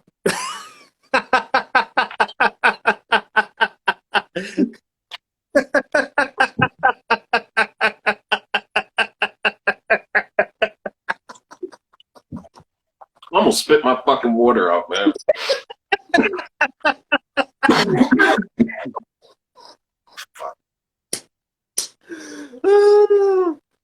This guy, man. Resurrection. It's a really good idea ahead of its time. If you would have flushed this out and you would have made this movie now this movie would have been fire. It would have been fucking fire if this movie was made today. Yep. It would have. I think It just would have been. that. It would have been. Like, that's just a fact. You know what I mean? That movie would have been fucking fire today. If you get like a young cast, you get like a hungry director that knows how the internet works, how Twitch works, YouTube, all the social media, like shit, 50 Cent is doing a fucking movie kind of like this called Dying Influencer Die or something like that, which is basically the same thing. Yeah, it looks like Saw. It looks like Saw. Let's get 50 Cent to remake Resurrection. Let's holler at him. Hey, remake Resurrection. Instead of Busta Rhymes, you get an Omari Hardwick. I'm with that. I would buy Omari Hardwick in a Halloween movie. He's weird. I'd buy that. And I could buy that he would whip his ass. Realistically, he would whoop his ass. He's not going to do ADR kung fu sounds and shit like that. I would buy Omari Hardwick in a Halloween movie. He's got that type of skill set with his acting to be in that movie. But Halloween Resurrection, if you pitch that today, it would be one of the most marketable found footage horror movies out today. Yes. Easy. Yeah, especially Easy. Because you're trying to appeal to the Twitch crowd, the YouTube crowd, the social media influencers. That's what you're doing. You know what I mean? And this movie, it's such a good idea that I do think they need to pick up on this. Like get on that. So yeah, that's my number 11, Resurrection. We did commentary on this. That's why I'm not spending too much time on it. You can go back to 2 weeks ago and watch that. Damn, that was 2 weeks ago. We both hate this movie, but I will defend this movie because of the idea is so sound but poorly executed. It's fair enough. Stand on that. I will always stand on that. It's fair enough. Yeah, my number 11 on this list, and I feel like rightfully fucking so. And while I don't give it a pass, I'm being generous with putting this at number 11. My number 11 is Halloween H2O. And look, I remember Halloween H2O. I didn't see it in the theater, but when I did see Halloween H2O, I remember I was that kid. I remember recording, like if I was recording something on TV and a TV spot or a trailer came on for it, I was recording that. And I'm frame by frame at the VCR. I'm hitting pause and I'm hitting fast forward to get that frame by frame shit back in the day. So when I finally saw it, I geeked out. The ending, the third act is arguably got one of the best third acts in the entire franchise. Arguably. It was great seeing Jamie Lee Curtis back. The whole dynamic with her and Josh Hartnett. She had a son. I felt some type of way because I'm just like, well, what the fuck happened to Jamie Lloyd? I know she died, but we didn't acknowledge anything. I didn't really understand like retconning movies like that back in the day. Yeah, the older I got, I'm like, why the fuck would y'all do that? And Kevin Williamson even wrote a scene that they wanted taken out where they mentioned Jamie Lloyd and all the murders, and Laurie runs out of the classroom and goes to throw up. That was actually a thing, and they told Kevin Williamson they did not want that in the theatrical cut. But Halloween H2O, man, I don't give this movie a pass because it is exactly what you said. For this to be Kevin Williamson's like passion project dream job, so much so that he inserted a lot of Halloween shit, including the movie, in Scream. Mm-hmm. You just dropped the ball. You made this a Scream movie. You made this a Scream movie. You made this Dawson's Creek. You made this Scream. This shit is watered the fuck down. Michael only kills. I know Michael doesn't kill a lot of people in the first movie, and I just feel like I was still spoiled from what I got in Halloween 6. Halloween 6 is not a fucking perfect movie, but to go from a badass Michael Myers, a bone-crunching, smashing, just impaling Michael Myers to Chris Duran, who almost is Ghostface in a Michael Myers mask. He's bumbling. He's getting his ass kicked all up and down Hillcrest Academy. Mm-hmm. Adam Arkin, is it Alan or Adam Arkin, who played the boyfriend? Adam Arkin. He's just, he's trigger happy. He shoots LL Cool J, and I didn't give a fuck about I didn't like the kid from Jumanji in the movie. I did like Jodie Lynn O'Keefe. She gets a good death scene, but you got 4 different fucking masks in the movie. You got the audacity for y'all to use the Halloween 6 mask when y'all just discarded that movie. Y'all use it in the first sequence. Then you go from the shitty ass plain K&B mask to the Stan Winston mask, which is actually pretty good if you don't see the eyes. And then you get a CG mask? Like come on, it's Steve fucking Miner. Like, stop, man. Stop doing this shit. The score in Halloween H2O fucking sucks. No disrespect to John Ottoman or whoever did the score for that movie, but it's terrible. The voiceover for Dr. Loomis in that opening sequence is terrible. Mm-hmm. And when the fuck have we ever started a Halloween movie off with a scream-like kill? Like, when did we ever get kills before the title card in the opening credit sequence? It's a Scream ripoff. And that's all Kevin Williamson did, was put a fucking Scream ripoff in there. And I wish they would have just paid John Carpenter whatever millions of dollars he wanted and just let him make the movie. We would have got a way better fucking movie at the cost of their budget over at Dimension Films. But I think it would have been well worth it paying Carpenter what he was worth at the time. I know they probably didn't think so because he had only did, I think, a couple years prior, he did John Carpenter's Vampires and In the Mouth of Madness. I think he did that in like 95 or 6 or so. So before that, it'd be In the Mouth of Madness, Village of the Damned, Village of the Damned, LA, and Vampires, and then Ghost of Mars. Okay, so yeah, they probably did. They probably were like, John, like, look at your track record over the last couple of years. It's not all that good, man. So we're not going to pay you $1 trillion fucking to do Halloween. We'll just get this guy who's seasoned with another slasher franchise over here. And they called up Steve Miner. They said, this guy did Lake Placid. Like, let's bring him the fuck over here. But no, H2O is my number 11. I do not give that movie a fucking pass, bro, at all. Yeah, I don't care. Like, I don't give a shit what anybody says. Anybody can argue me down about that movie. And we'll just be talking all night because that movie did some unforgivable shit. Like, and every time I watch it, it just pisses me off even more because H2O could have been one of the best top 3 movies in the fucking franchise. And they fucked it up. They fucked it up, man. They did. They did. Yes, they did. I totally agree with you. I don't think H2O is that great of a movie, and also Kevin Williamson. I don't know. If I had a passion project, bro, I'd make sure I give that 100%. You know what I mean? And the thing is, too, is that when he was doing H2O, he was doing 3 other scripts and working on Dawson's Creek at the same time. Oh. So he was under a lot of pressure. And by the time he got his passion project, he was already feeling the weight. Like, okay, here it is. You know what I mean? So it sucks, you know what I mean? It fucking sucks. Wait, what was he doing other than Dawson's Creek? What was the other shit he was doing? He was doing Scream 2. I think it was Scream 2, the outline for Scream 3. He was writing, I think it was I Still Know What You Did, and then also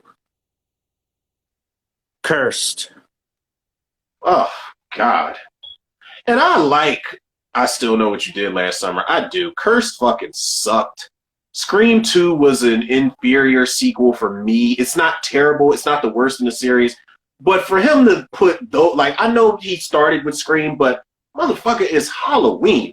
I'm going to tell, Dimension or Miramax, everybody, I'm going to be like, listen, I got this shit in the bag. This is what I do. This is what I know how to do. Let me focus on this and put 110% into this shit so I can get it out the way and make sure it's done. I would have rather we had bad Scream sequels and Cursed and I Know What You Did. I would have rather that been worse than it was or whatever the case may be than for him to just fucking just do what he did with H2O. Oh my God. And then he even put Scream. He contradicts himself because you wrote Scream and you've got Halloween playing at the party. And then in Halloween H2O, you've got Scream 2 playing in the girls' dorm room.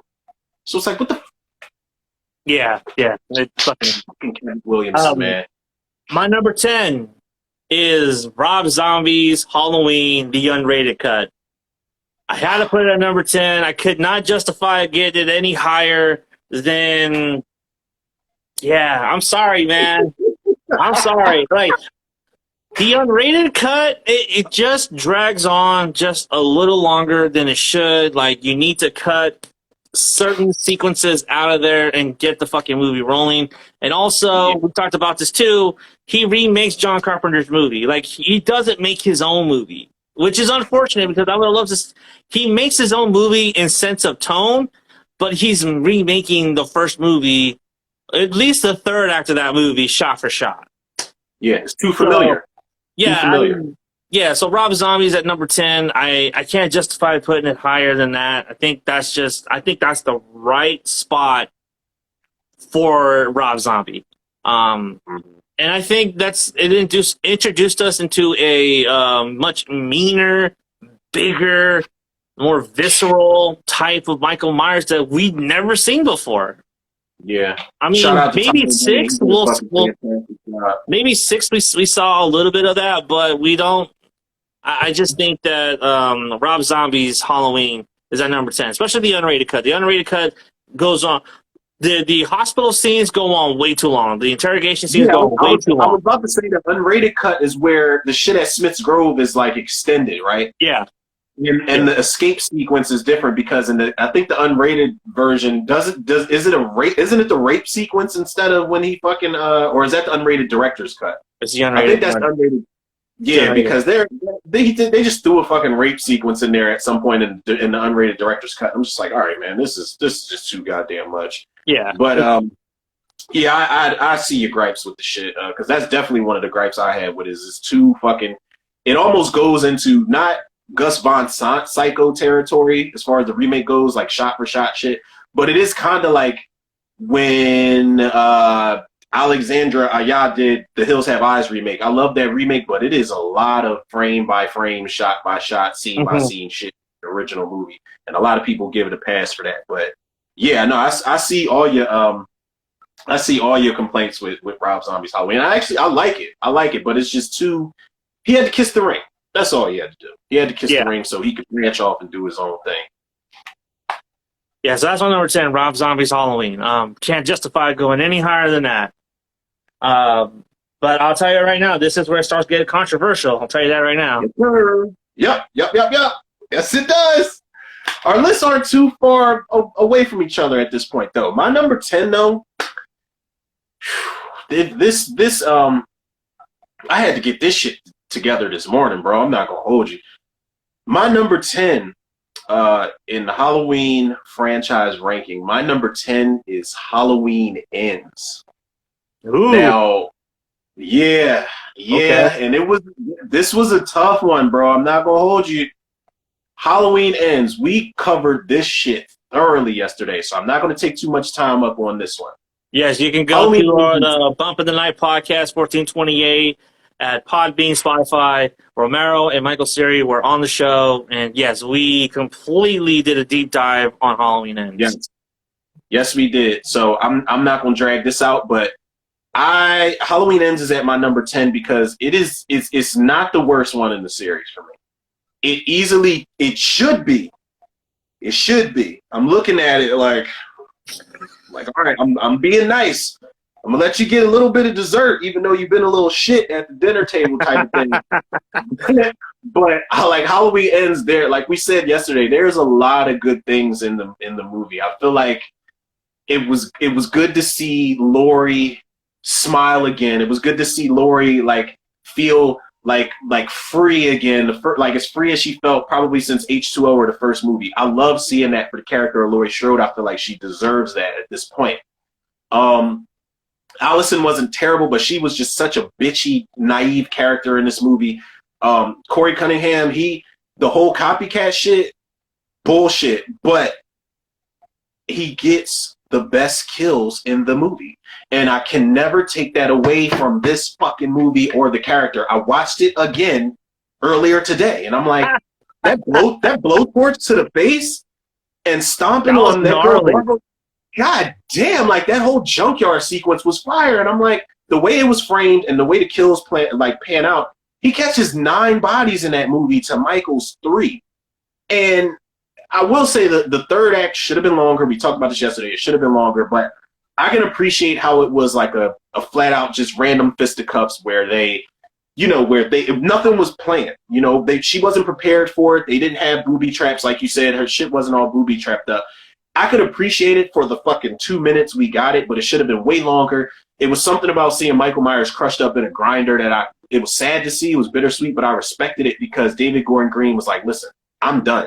Y'all might not be done. This can be somebody else's problem if they want to pick up the series after this, but I'm fucking done. We're killing the boogeyman. We're closing this chapter for good. And this movie's got a shit ton of fucking problems, man.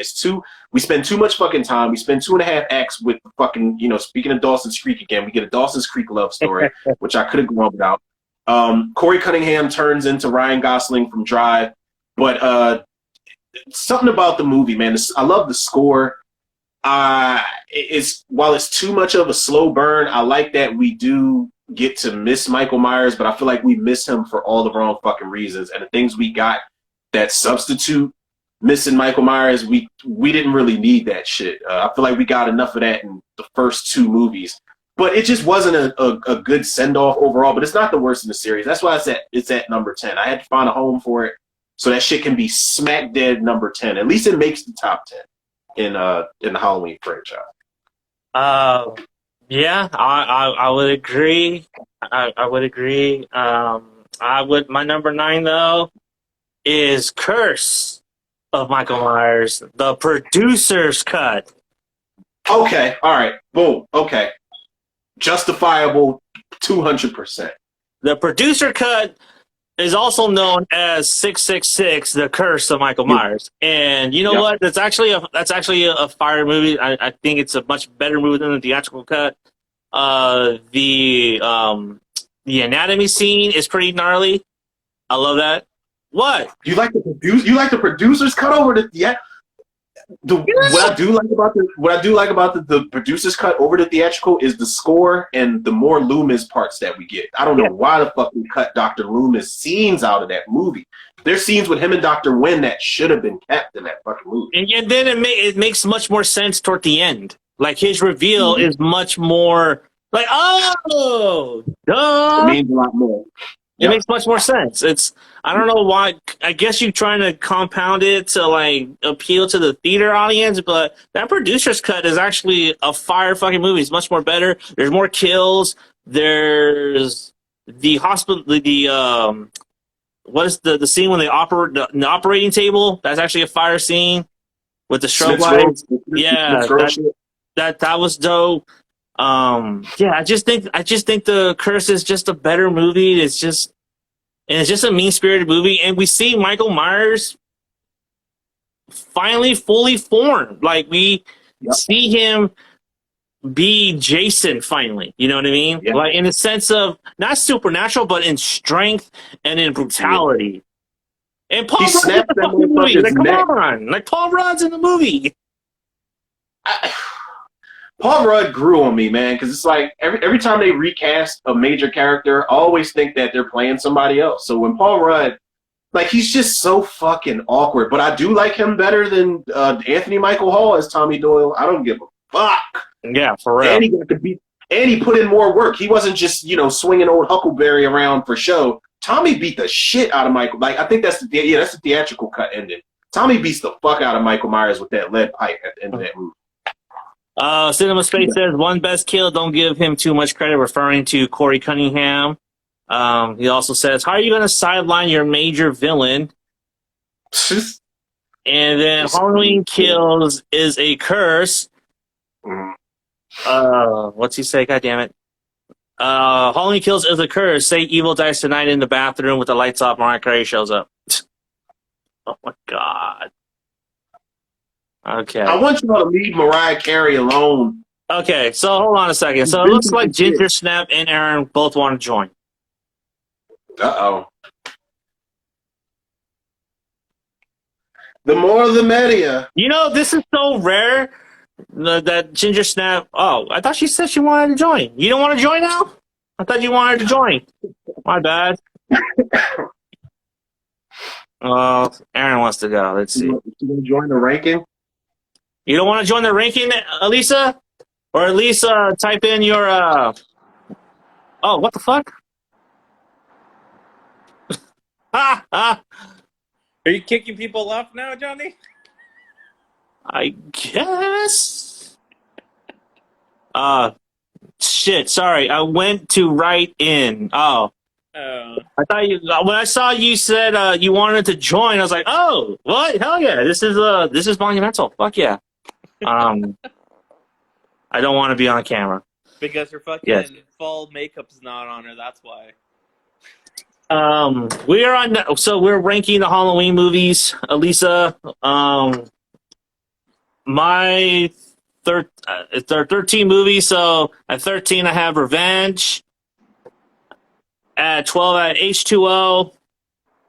At 11, I have Resurrection. At 10, I have Halloween. I have Rob Zombie's Halloween. And at number 9, I have The Curse of Michael Myers. Those are the bottom half of the list. So the 13 movies, let us know what your rankings are, Elisa, and I'll read them off. But yeah, and then number 9, what's that? Oh, we're on number 9. My number 9? Yes, because my number 9 was Curse. Okay, my number 9 is going to unfortunately be Rob Zombie's Halloween 2007. Okay. But the theatrical cut or the unrated cut?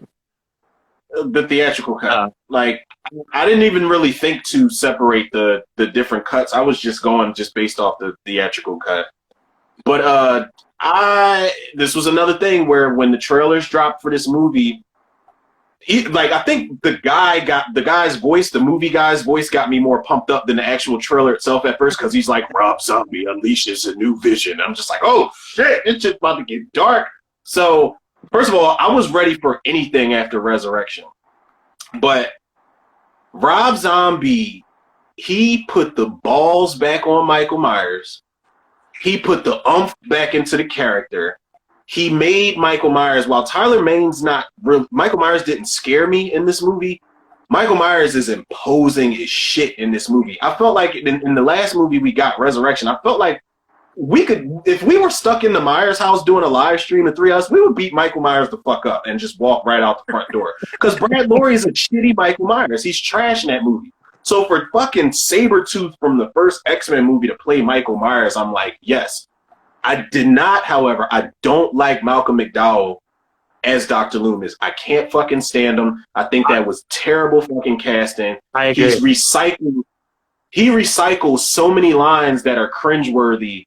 Like when he's like pure animal instinct, I'm just like, fucking stop, man. Like I don't like him at all. And that's one of the reasons I don't care what they did with his character and his character's fate in Rob Zombie's Halloween 2.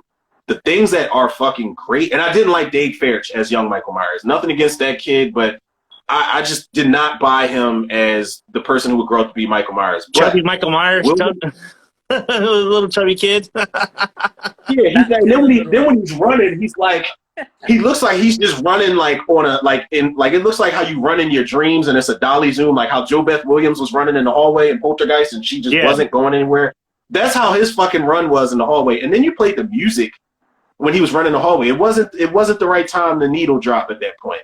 But William Forsythe as the stepdad, Udo Kier, even though they gave him nothing to do, Udo Kier's cameo, Clint Howard, Brad Dourif as Sheriff Meeker, Danielle Harris coming back. I think that was one of the best gestures the series has ever given. As Annie, because they did her so fucking dirty in Halloween 6 when they recasted her. So to bring her back as Annie was definitely solid.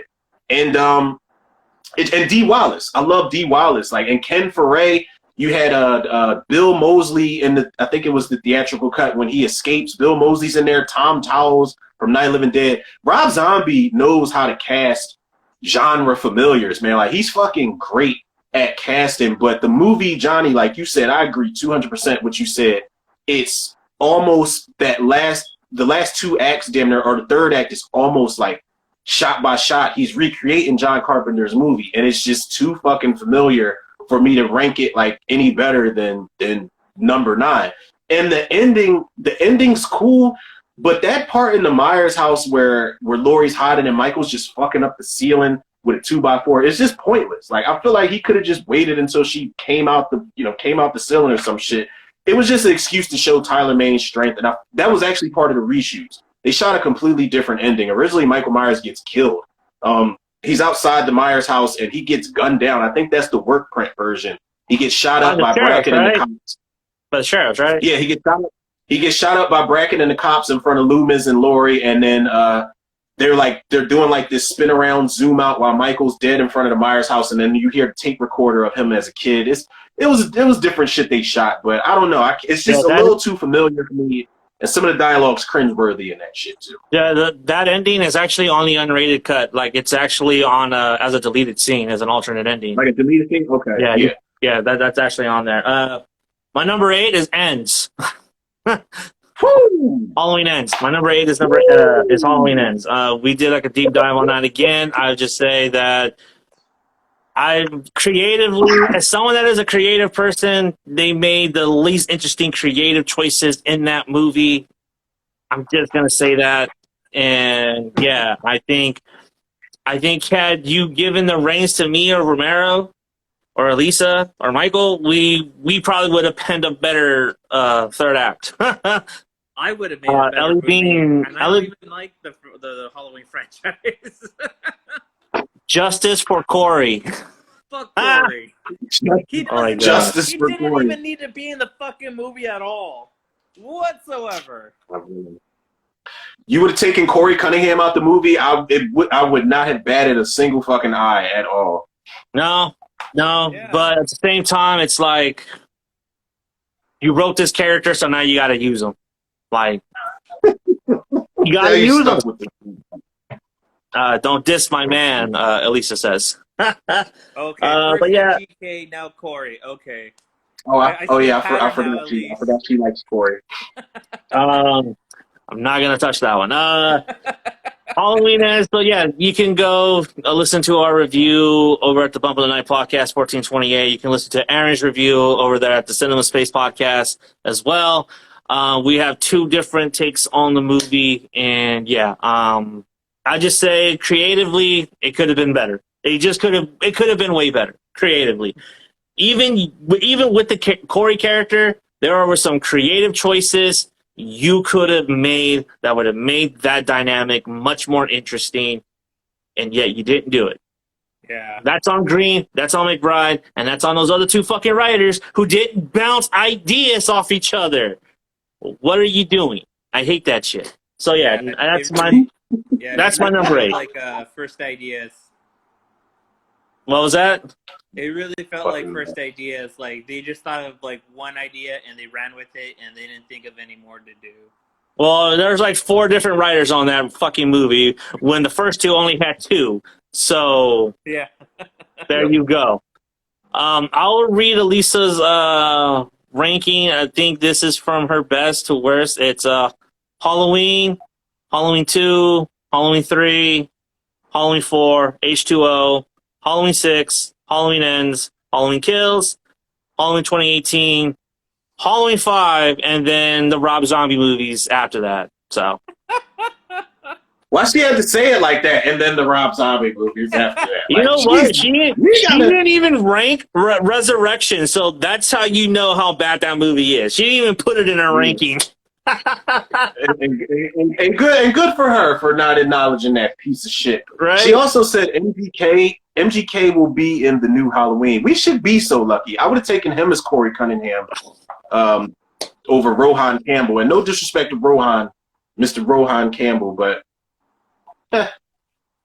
MGK is actually not a bad actor, by the way. No, he's not. He's actually not that terrible. He's not that terrible. He was in a movie called Nerve with those bike scenes with Allison would have been way better if MGK was in it.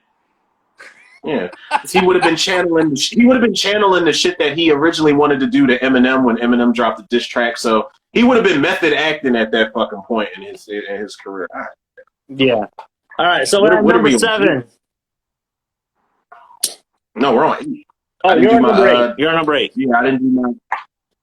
Whew, and again, disclaimer: I do not hate this movie. I just had to find a home in this ranking for this movie. My number 8 is Halloween 5, The Revenge of Michael Myers, and I'll start with the bad in this movie.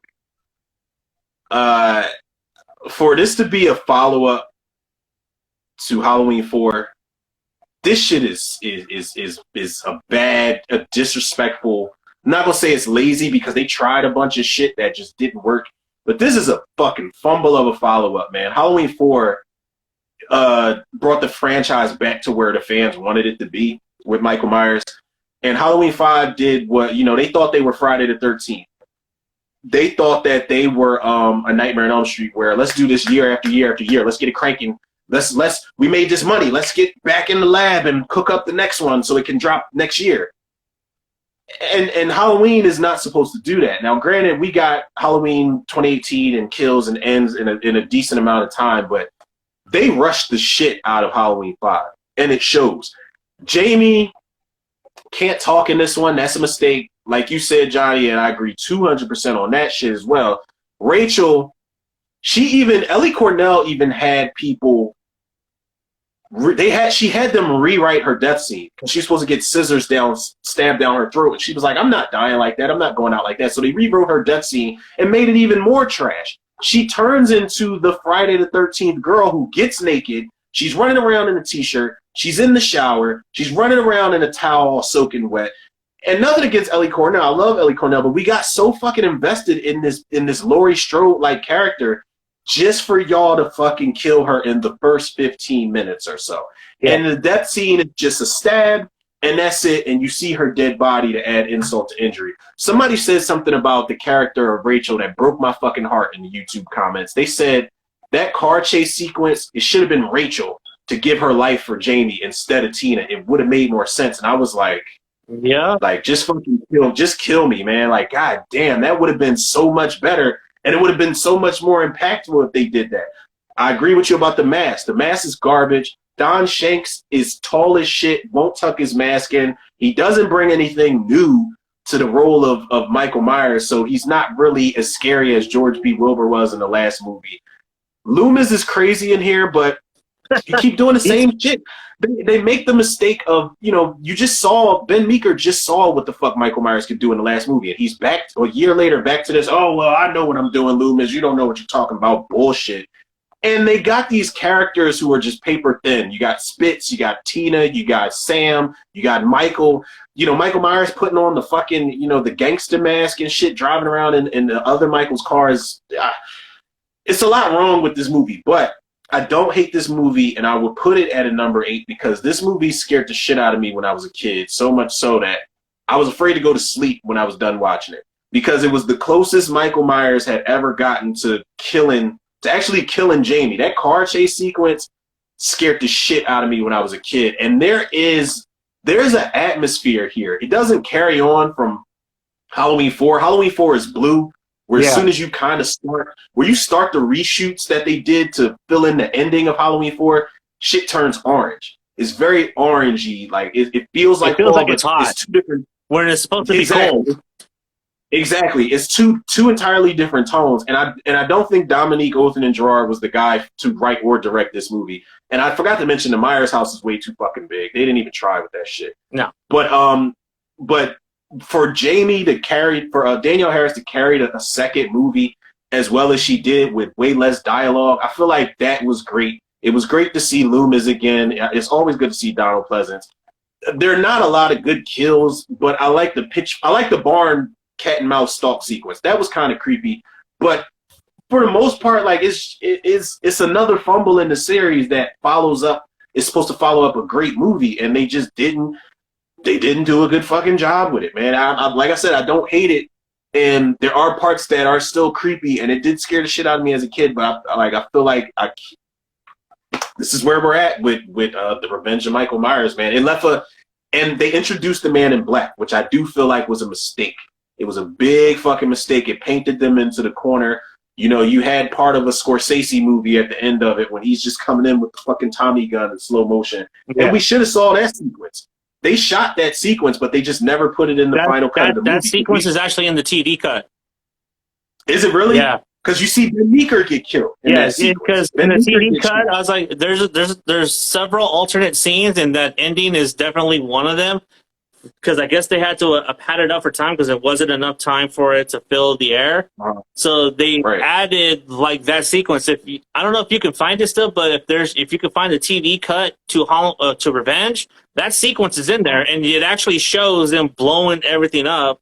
And then it cuts to Loomis hearing the explosion, and then you see the group. You see the group of guys coming in and kidnap Jamie. Oh shit! Yeah, I need that because there's still photos of like the cops getting shot and Meeker, getting hit, but he's still firing off, and I'm like, I would have loved to see that shit. I think they give you a little glimpse of that in one of the cuts of Halloween 6. I don't know if they filmed it for 6 I or if think it was it's part of the the producer's cut. They flash back to it. They opened up and with They opened up they show the with guys that. grab Jamie. Yeah. Yeah, they show that shit. Yeah, I need that. Yeah. I need to see that because that's what they should have. They should have kept that shit in there. And why would you take that out when you already didn't show the police station massacre in Halloween 4? They just made too many fucking mistakes, man. They got Happy Feet. That's a prime example of getting Happy Feet in the wrong fucking franchise. Yeah. So number 8 is Halloween 5 for me. Number 7, Halloween 18. I don't hate it. I don't love it, but I think that third act is like the best third act. I think that is the best showdown between a final girl and a Shake that I've ever seen. And that's probably up there with Alice and Krueger in the church in part 4. My number 7 is 2018 too. Is it? Yeah. Yeah, my number 7 is definitely Halloween 2018. And probably for the same reasons, a lot of same reasons you're going to say, but go ahead and. It's like I don't hate this movie and I don't like it, but I do feel like we talked about it earlier. Like, yeah, we can see McBride and Green's dialogue a little bit. It's just like, come on, seriously? Like, you're not writing that kind of movie. You know what I mean? And I think also, too, is like, there's a lot of the scares that were supposed to be like, oh, shit, don't work because it's not edited properly and it's not, and it's not shot in a way where, like, you don't expect it. It's shot in a way where, like, oh, we expect something to be behind this or this and that. And a lot of the scares just don't work. The boyfriend's a fucking dickhead and you just hate that guy. Like, fuck that guy. Alice is a fucking bitch. I almost called him Corey. Yeah. Damn, Corey Jr. We keep talking about Corey. What's the boyfriend's name? I don't know. Corey Jr. Cameron. His name's Cameron. Close enough. Yeah. Close enough. Yeah, she's got something with these. She got something with these C's, man. I don't know what the fuck she got going on. Right? Well, she loves dudes with shaggy hair, dude. Cameron had shaggy hair too. And not to mention, as far as this, what you mentioned about the scares, they spoiled one of the biggest and best fucking scares in the trailer at the end of the first trailer, where he pops up out the closet and stabs Vicky. Yeah, people should have went into that blind. That was one of the best moments. And I mean, when she started closing it, you kind of maybe, but then it's like, I don't know. But to see that in the theater for the first time, that should have been something that was not spoiled. Yeah, I think Halloween 18 is probably Halloween 18 is okay. It's not great, but I can't justify that either to being higher than where it is because I just think it's a mediocre sequel, and it takes a long time to get to where they're. And then it's Dr. Sartan. Like, why the fuck is Dr. Sartan there? Like, who the fuck is Dr. Sartan? Like, that sounds like a fucking comic book villain name, Dr. Sartan. I'm pretty sure there is a comic book villain named Zartan out there. And he is present during one of the most cringe lines in the entire movie. And it's fucked up because that line is by Jamie Lee Curtis. When she walks up to this motherfucker and she's like, "So you're the new Loomis." I'm like, fuck! Oh my God, I fucking hated that fucking line. Yeah. Because we already know as the audience, we already said to ourselves, okay, this dude is fake ass Dr. Loomis. But to say that shit, to actually write that shit in the script, I'm like, why? And why would you have Lori say that shit? There is some cringe dialogue altogether in 2018. But one of the best parts for me in 2018 is that fucking tracking shot. When Michael is going from house to house, when he goes and kills the new Mrs. Elrod, and you think he's going to kill that baby, and then he walks out and he goes to the one lady's house. That is a dope ass fucking tracking shot. That's one of the best shots or sequences in the entire fucking franchise. Which is funny too, because that's actually how part 2 opens up, with that kind of shot with him going to the same thing. You know what I mean? And that was also like, because I feel like Halloween 2018 was also trying to pay homage to Halloween 2 without paying homage to Halloween 2.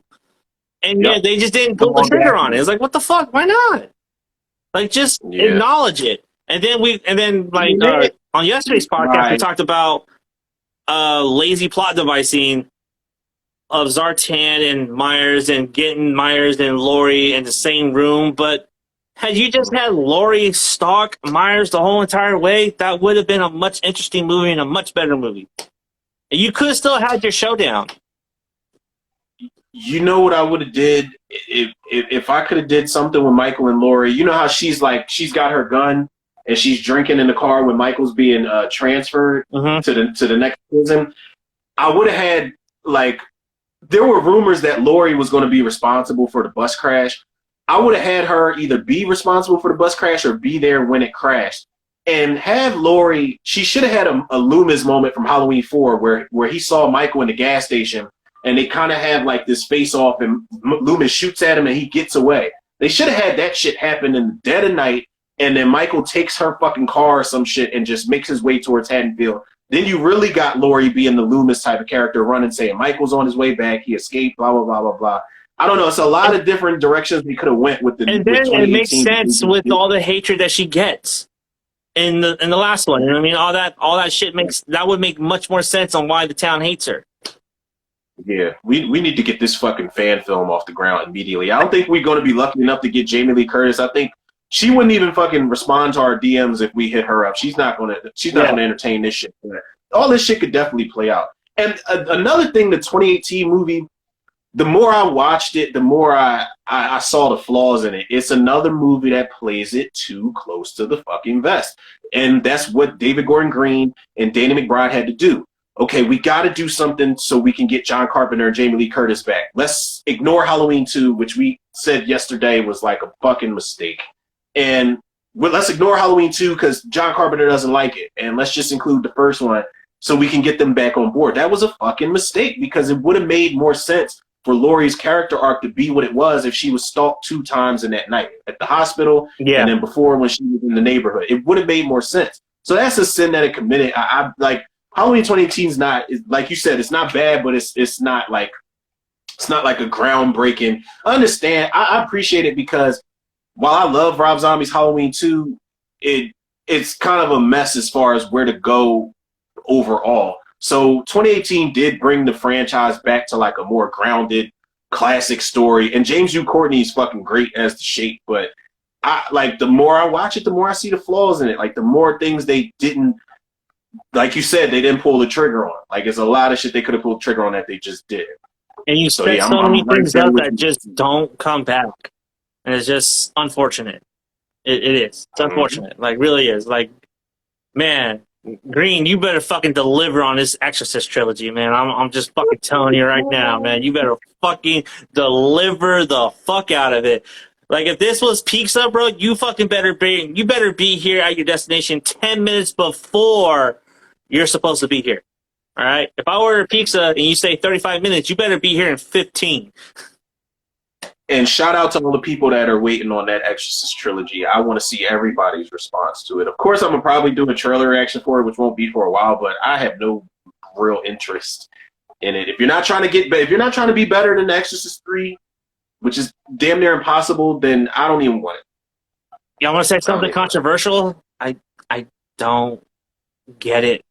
I don't get it. I don't get it, dude. I just don't get it. I don't With get what? It. I don't get it. With the Exorcist 3? Yeah, I don't get it, man. I don't get it. Have you watched it? Yeah, I watched it. And I'm trying to why do people like this movie? I don't get it. You haven't seen it. You haven't seen it. You didn't watch the right movie. was it on Tubi? Was it on Tubi? Tubi's got a shit ton of exorcism movies. I think you watched the wrong one. No, I watched the right one. The one with Brad Dourif, right? With him and the... his scenes are fire. Like, I like his scenes. George C. Scott, Jason Miller came back. Herschel from the fucking Walking Dead is in that movie. It took me years to realize that was him. I love that. That's a whole nother conversation for another time because that movie's so good. I want to go back and do a revisited commentary on that shit. That. Yeah, so Yeah, all right. 7 was We'll table 2018. that discussion for another day because I feel that's going to be a long discussion. Okay, we're at number 6. So are you done with your Halloween? Yeah, I'm done. Yeah, As far as okay. 2018, yeah, I'm done. Okay, so here it is. Here we go. Number 6, H2. Rob Zombie's H2. At least it's number 6 on your list, though. That's Trust me, commendable. I was struggling, dude. Like, man, I really do. But my number 5 will make much more sense. I promise. But Okay, all right, okay. but I can't put H2 over my number 5. Like, I just can't because, like you were talking about earlier about the nostalgia factor. Like, number 5 has a nostalgia factor for me. So, but H2 though, I appreciate what Rob Zombie was trying to do and create the mythology behind of why Myers is the way he is. And it's about family. He's possessed by some entity that, who's disguised as his mom. And we don't know what that whole thing would have entailed had he got his H3. Had Rob Zombie got his version of H3, not the sewers and farmers version of H3. Where they wanted to go, but it had Rob Zombie. I want to know where he would have gone with that story, and what he would have done with Laurie, because that was just so interesting, and that is how you break down a final girl. Like that is one of the reasons why I like that movie, because she is not a final girl, because that role is transitioned to Annie. She gets the worst of it. Like she gets it bad, and I'm like, "Fuck, man!" And throughout the whole movie, have you seen the unrated director's cut? No, I've only seen the theatrical cut for this. The unrated director's cut gives you so much more damage between Laurie and Annie. Their interactions are not all peaches and cream from the moment you see these two on screen.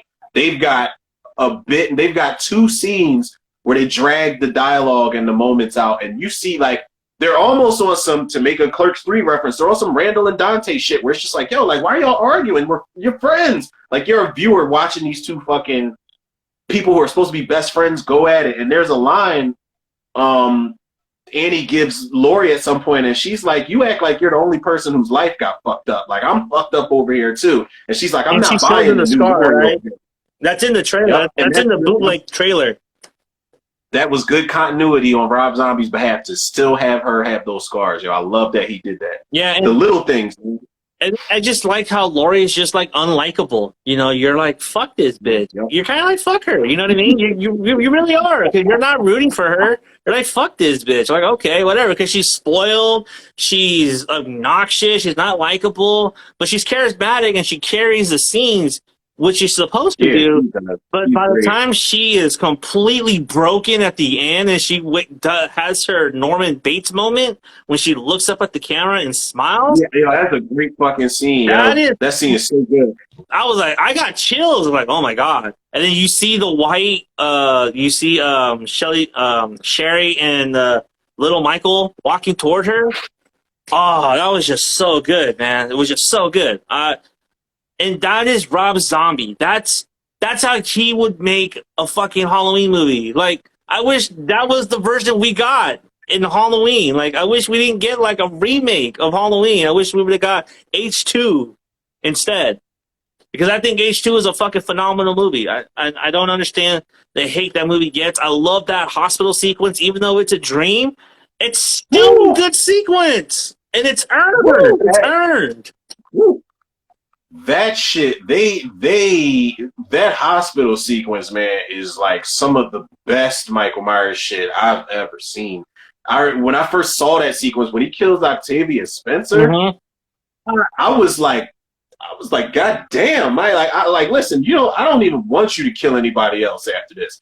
And then I think it's in the unrated director's cut. You see, he killed everybody in that hospital. There's a big ass body pit that Laurie falls in where all the fucking patients and employees are just in there. She slips when she's trying to escape in the basement and she's looking around and it's just a big ass pit full of dead bodies. He killed everybody, which kind of makes sense in that movie because In the original Halloween 2, there's nobody in that fucking hospital. There's staff and maybe one other patient who hits the bell when Nurse Janet has to go down the hall. But that shit's empty. But they made it make sense where Michael killed all these motherfuckers before he went after Laurie and Annie. I'm gonna have to watch this director's cut because I've never seen a director's cut. I've only seen the theatrical cut of H2. I've never seen the unrated director's cut to H2. The unrated director's cut, there's a bit more Loomis. There's definitely more of Annie and Laurie. There's more of Laurie and Margot Kidder when she plays the shrink. The shrink. There's more of that. There's the ending's different. The ending's completely fucking different. I'm not gonna spoil the ending for you. They keep some shit from the original ending, and I don't know how you're gonna feel about that because the White Horse and Sherry Moon Zombie do pop up again in this ending. But it's a whole different dynamic they put on it. It's a whole different spin that they try to add that to. I don't know if you're going to like it or not. And there's more, I think there's more Brackett in there. And what else is there? There's, I don't know. Then there's, I don't know how you're going to feel about this. There's a lot more of Michael with his mask off. I'm talking like blatant shots of Michael just with his fucking mask off, looking up into the sky and then looking over to his mom. You see Tyler Mane. It's straight up Tyler Mane. It's not no. I really don't mind the mask. Honestly, I don't mind him without a mask as long as he looks fucked up and he looks like a fucking caveman. Like I'm all right with that. Oh, and he talks. He talks at the end of the unrated director's cut. Does he grunt? He says one word. He says one word. He does not grunt. He talks. He says one word at the end, at the very end. Why would you give Tyler Mane dialogue, bro? What the fuck? What are you doing? There's one line. I don't want to defend it, but I guess it's something Michael would say in his older years. I don't fucking know. Something he would say or something he would think at this point, but it's directed towards somebody who deserves it at this point. Michael talks at the end of that cut. The ending's way different. Do we still get that scene at in the hospital at the end? Yeah, we still get that. But everything at that farmhouse is different then, right? The moment that Deborah Voorhees is like, "Okay, Michael, take us home." The moment Michael looks at, in the theatrical cut, when he looks at Loomis and he grabs them and starts slicing them all up and shit like that, the moment he grabs Loomis, the ending changes from that point on. No shit. You still see the White Horse. Yeah, you still see the White Horse and Sherry Moon Zombie, but the whole ending changes up. But you gotta watch it. Okay. You gotta watch it. Okay, I'm definitely gonna have to revisit that on Halloween night. Then that's gonna be my Halloween viewing for Halloween. I'm planning like a all night horror-thon. I don't know if I want to. I don't know if I want to start with that one. I don't know where to put that one now. Okay, so I'm gonna have to think about that. Okay, so what's your number 6? That's my number 6, H2, Rob Zombie. And it actually hurt me within recent months. Or no, Halloween Kills came out last year. It actually hurt me at some point to knock this out of my top 5, but my number 6 is Halloween 6, The Curse of Michael Myers, the theatrical cut. The problems with this movie, god damn. I don't baby this movie. I love this fucking movie, but I don't baby this movie and act like this is a grounded story, like this is a grounded script. For real. This script's a fucking mess.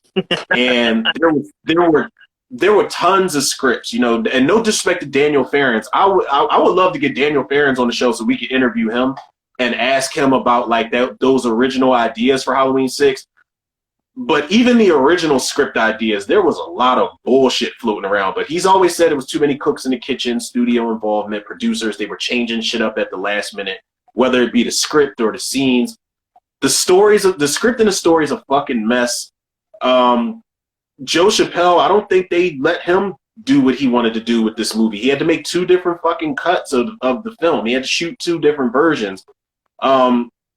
One of the things I don't like about the theatrical cut also is that why is there this is the last time we see Donald Pleasance as Dr. Loomis. Why would you cut any of his fucking scenes out? Donald Pleasance, this could have been the best shit that we got from Donald Pleasance. He's way more seasoned. He was up there in his old age. he had just went through like some heart surgery or something like that. That was ultimately, I think, what killed him in real life. But he had just had heart surgery, and he was so like aged that they decided that's one of the reasons they didn't put the makeup back on his cheek, the burn scar, because they said they didn't want to sit him down in a makeup chair that long at that point of his life. And so they just wrote in there that he had gotten skin grafts. And, you know, there's some shit that doesn't make sense. Like the shit with the Man in Black. Like how was that Dr. Wynn? Like, why did Dr. Wynn do that? And why did he think for a second that he can control Dr. Myers? Why would you think you can control Myers? And why would you think that Dr. Loomis would be down with this bullshit? And what the fuck was it about the embryos that were in Smith's Grove Hospital? Like, there were embryo charts and shit at the end of that movie. What is the green shit that Paul Rudd is pumping into Michael Myers at the end? It's a lot of shit going on in the movie. Okay, so he was trying to turn him into Bucky from the Winter Soldier and shit. He was trying to turn him into one of those motherfuckers. But the good, like you said, this is when, not like superhuman, but this is when we see Michael go Jason. Michael Myers is not to be fucked with in this movie. This was the last time Michael Myers was scary. This was the last scary Halloween movie for me. This was the last Halloween movie that had one of the best atmospheres I've ever seen in a Halloween movie. It's the last movie that feels like a Halloween movie. And Marion Hagen is underrated as shit as far as final girls go in any horror movie. Because the stakes were higher for her, because she's protecting this baby that's not even hers. She's protecting her own son. She's trying to protect her family who just keep dying one by one. And she beats the shit out of Michael Myers. Like, she takes a little beating and she gets choked at the end of the movie and she still survives. I love that the movie's mean-spirited. Even though I don't like that they recasted Danielle Harris, to kill off is stupid, but it was shocking back in 95. To kill off Jamie Lloyd and the way he did in the theatrical cut, it's like, oh, shit. He just fucking threw her on a corn thresher or whatever the hell it was. And then to add, again, insult to injury is like the theme tonight, because he hits that switch and starts grinding her shit all up and just walks the fuck off after he acts like he's going to hug her and then pushes her further. I was like, oh my God, man, like, is this really, like, this is the end of Jamie Lloyd that we're talking about. Which was, it was bad because Daniel Farrens had Jamie planned to survive until the third act. She was supposed to fight Michael in the tunnels of Smith's Grove. That was originally her? That was originally her. She's supposed to die fighting. She's supposed to get Tommy and Kara and the kids out. She's supposed to die fighting Michael Myers. I think would have been way better. But to kill her in the beginning, let us know that these motherfuckers meant business. And this is like, as far as the tone, the mean tone, this is like the new blood of the Halloween franchise, at least up until we got the Rob Zombie movies, because they are not fucking around. They'll kill mothers, fathers. They'll try to kill kids. They don't give a fuck in this one. And they brought back George P. Wilbur. The dude A. Michael Lerner plays Michael for the reshoots they did in Smith's Grove at the end of the theatrical cut.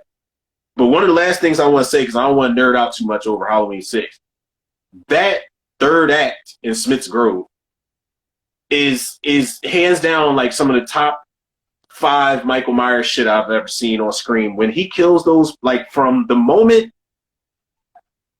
that he sees Tommy, when Tommy's hitting the fire extinguisher trying to get Kara out, and Michael peers out of that door and looks at Tommy, that is some of the scariest chase shit, because he's taking insane. He is taking his time, and it's making the audience and making Tommy get more frantic, like, oh, what the fuck am I supposed to do? And he's taking his fucking time. But then when he kills those people in the operating room, and then when he's still chasing after that one doctor, and the one doctor's asking for help with the survivors, that Michael is like, he's like power walking in that hallway. And he's under the red lights, which look like how he was in Halloween 2. That is the most badass Michael Myers shit ever. And I just wish they would have like explained the ending. You know, he left the needle in the mask. Why did he take his fucking mask off? And when Loomis was screaming, was he screaming because he saw that and Michael was gone, or was he screaming because he was killed? If you go back and you listen to the if you turn up the volume, you can hear him screaming, and you can also hear a crunch. So he's squeezing his head. Oh, so Loomis dies Yeah. in the theatrical. So if That's you terrible. go back and listen to it, like if you go back and like re-listen to it in your headphones and turn up the volume, you can hear him like squishing his head. And he's screaming. And the reason he took off, I don't know why he took off the mask. That to me, that's still why. But you hear Loomis getting like his head crushed. Oh, that's unfortunate. And what was the green shit coming out of Michael's face? Like those quick cuts of when Tommy's beating the shit out of him, you can see green shit coming out of him. That was his blood. It's supposed to be his blood. Yeah. Yes, I mean six is Halloween 6, rightfully so, man. So now we get down to business. Okay, top 5. At number 5, The Return of Michael Myers. How can you argue with that opening? That opening title segment it's brilliant. It's awesome. And it sets the tone for the rest of the movie. Yep. We meet Rachel and Jamie, and they're both likable. And yeah, this is a movie that has nostalgia for me because, again, this is a movie that I used to rent all the time. This is a movie that I always rent. And this is a Halloween movie that I always go back to. And this is one that I feel is the most entertaining, probably out of the whole franchise, until I saw my next one. I was about to zoom in, like, is he going to tell me? Like, I was waiting to hear what it was going to be. And so I think Return is just a little bit more fun. It's a little bit more cheeky. We get the girl from Renegade in there, which is awesome. Bride Reanimator. I can't remember her name. Kathleen Kimmott. Yeah, there you go. We get her. We get Tits McGee. We get that dumbass kid Sasha, who's the dipshit. Sasha Jensen. that fucking guy. And then the mob mentality. Everyone's favorite asshole. The mob mentality of the third act, where like all of them are like, "Oh my god, let's go," and then they all fucking shoot the wrong one. It's like stupid motherfuckers. Trigger happy bastards. For real. And I think the third ending to that one, I think that's the one with the tower, right? When they go into the radio tower and they try to push him off, whatever. Is that the one? Which one? In part 4, I can't remember. I'm trying to remember the ending to that one. The ending for part 4 was Michael's on the top of the truck when Rachel's driving it. He kills the guy, he rips his fucking neck open, and she's on the top of the truck, and they end up shooting him, like the townspeople and the cops. They end up shooting him into that mine shaft, and then we get Jamie at the top of the steps with the Yes, and that actually had like one of the best endings. That was like a great ending. Yo, Frank Welker Wonder Hour. Yo, welcome to the stream. We're ranking our Halloween movies from worst to best. We're on number 5 right now. My number 5 is Return of Michael Myers. I just think this is one I go back to often. I love that opening title sequence. I love the tone to it. Meeting Jamie and Rachel as our protagonist is really good. The ending is really satisfactory. I just like everything about it. And Loomis is packing, man. Loomis has a 45 in this one. He switched up. He finally had 6 shots at he upgraded. He upgraded. He said, listen, last time I tried to shoot Michael, my chamber was empty. He said, I will not make that fucking mistake again. Yeah, he upgraded to that 45. Yeah. And I love that he's got ammo he got clips to spare because he's popping shots at Michael all throughout this bitch. Like he shoots at him in the diner. Mm-hmm. He shoots at him when he's driving towards him at the fucking tow truck. And it never dawned on me that tow truck was brought back 6 by your boy Corey Cunningham. He was driving the tow truck. Oh, that's right. Yeah. He wasn't Halloween 4 reference. Frank says, I wish they went somewhere with Jamie. Yes, totally agree with you with that. And they dropped what could have been a good thing. Totally agree. Yeah, the shit that Danielle Harris had to do in order to get to be casted in 6 and not to be casted in 6 was fucked up. That was fucked. She wanted to get emancipated just to be in that movie. Yeah, she said, "I'll do whatever I have to do to be in this movie." There's a documentary on YouTube called Halloween 4, 5, and 6 with. Oh, it's so fucking good. You watched that? Oh, of course you watched. It's fucking good. I watched through and through. It's so fucking good, man. And it makes you feel bad for like the shit that not necessarily the stories of part 4 and 5, but the shit Danielle Harris is saying about part 6. So they told her, your character gets killed in the first such and such minutes. Like, we're not paying you all this money. And it's like, why would you say that to somebody who's carried your last 2 fucking movies? Yeah. Like, that's so unappreciative to do. So fucking unappreciative, man. I hated that they did her so wrong. Frank, yes, really. There is a documentary on YouTube. I don't think it was ever actually released as like a proper DVD, but you can. I think it's like a fan documentary. You can go find it on YouTube right now. If you type in Halloween documentary, I think it would be like the first thing pop up. The thumbnail is Danielle Harris sitting in a dark room. Yes, highly recommend. That is a definite watch. But yeah, that's my number 5, Return, man. I think Return is actually a fire movie. I think it's one of the underappreciated sequels, honestly. It is.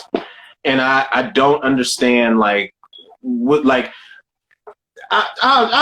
get there. I'll get there. But I will say one thing, I know a lot of people shit on Halloween 4 so much, and it's like it takes me back to how fucking spoiled we can be as horror fans, because everybody complained about Halloween 3, and it's one of the reasons Halloween 3 had to gain cult status as the years went on. But then when you finally get Michael Myers back, nobody's fucking satisfied. And it was a solid sequel. It was the way you are supposed to bring the fucking, people don't understand, these are superheroes. Even though people always complain and say, oh, they're not, you're not supposed to root for the killers.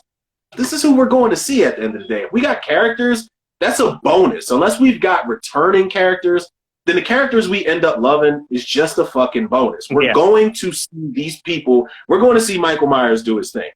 And we're going to see Dr. Loomis for the most part. But we got characters in Halloween 4 we actually gave a shit about after Laurie Strode. People thought it would be done after Laurie Strode and Loomis. You brought Loomis back. You insert this little girl. You insert this Laurie Strode-like character to take care of her and oversee her. They had the mob mentality shit, even though it was all over the place. You had the character of Ben Meeker. They had so much shit going for it, and there are people that say Halloween 4 is the worst in the fucking series, and I'm like, listen, those are the people that have never seen Part 5 or Resurrection. Right. They just, I don't know, man. What are we on, number 5? Yeah, number 5. That was my number 5, Return. All right, so my number 5 is going to be Rob Zombie's Halloween 2.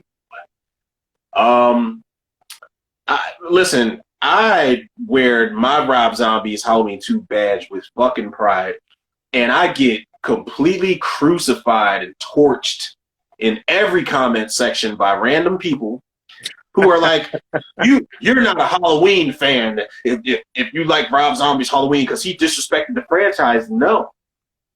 If you see Rob Zombie's name on a Halloween property, I'm not going in expecting Walt Disney shit. All that other shit is, we're not getting John Carpenter. He's gone. These properties, they've evolved past everybody. Hellraiser has evolved past Clive Barker, unfortunately. I mean, I think he had something to do with the remake. He might have produced it or executive produced it or something. Yeah, he had a hand in it. Wes Craven, he's no longer with us, so Scream has evolved past him. And Kevin Williamson writing the script. Halloween has moved past John Carpenter, whether he came back or not. Things change, man. Properties change. And for better or worse, I love that Halloween 2 is going to be talked about forever. Like we talked about Season of the Witch and Halloween Ends. Certain Halloween movies that people are going to just always debate about. Halloween 2, I don't like Loomis. I hate Loomis. I love that he got killed in both fucking versions of the movie. Laurie, and I've said this before on our show, Laurie, her portrayal, how she displays psychological damage from what's happened, is better displayed for me than Jamie Lee Curtis displays her shit in Halloween H2O. Yeah. Laurie getting the touch of evil by Michael Myers at the end of that original, or the end of the remake, that shit carried on into they did what they did in Halloween 4 in Halloween 5 when Jamie touched Michael. They brought that shit back, and then they have Laurie just having psychotic episodes every time we see her. She's having nightmares. She's having daymares and shit. She's having like micro, yeah, she's having visions and micro naps and you know, some Nightmare on Elm Street shit. She's going through it, and you see how, like you said, you're tearing down a final girl. You see how all of these characters were affected from the last movie. Brackett is trying to keep it together, but he can't trust Loomis to not spill the beans. Loomis is money hungry. Annie can't quite get her shit together with her best friend. Laurie's fucked up. You see she's an alcoholic now in one of the scenes. I think she's like popping her medication and she's chasing it with liquor and shit. Yeah, she's drinking. And you see how fucked up these characters are. Now, I don't like that Michael Myers wears his mask off a lot. I don't mind when he's in the shadow, but like I said, in that unrated director's cut, Michael's walking around a lot, and you see his face a lot. But this was, I don't think until Halloween Kills, I had not seen Michael this fucking mad. Like, the shit he does to Octavia Spencer, the shit he does to Howard, the bouncer at the Rabbit and Red Lounge, when he just stomps his, god damn, when he smashes that stripper's fucking face in that mirror. And there's so many, whether people want to notice it or not, Rob Zombie's Halloween 2 has so many nods to the original Halloween 2. You've got, like, Michael smashing that chick's face into the mirror. I think that's a, pun intended, a mirrored scene from when he kills Pamela Susan Shoop in the, you know, when he smashes her face into the pool and her skin peels off.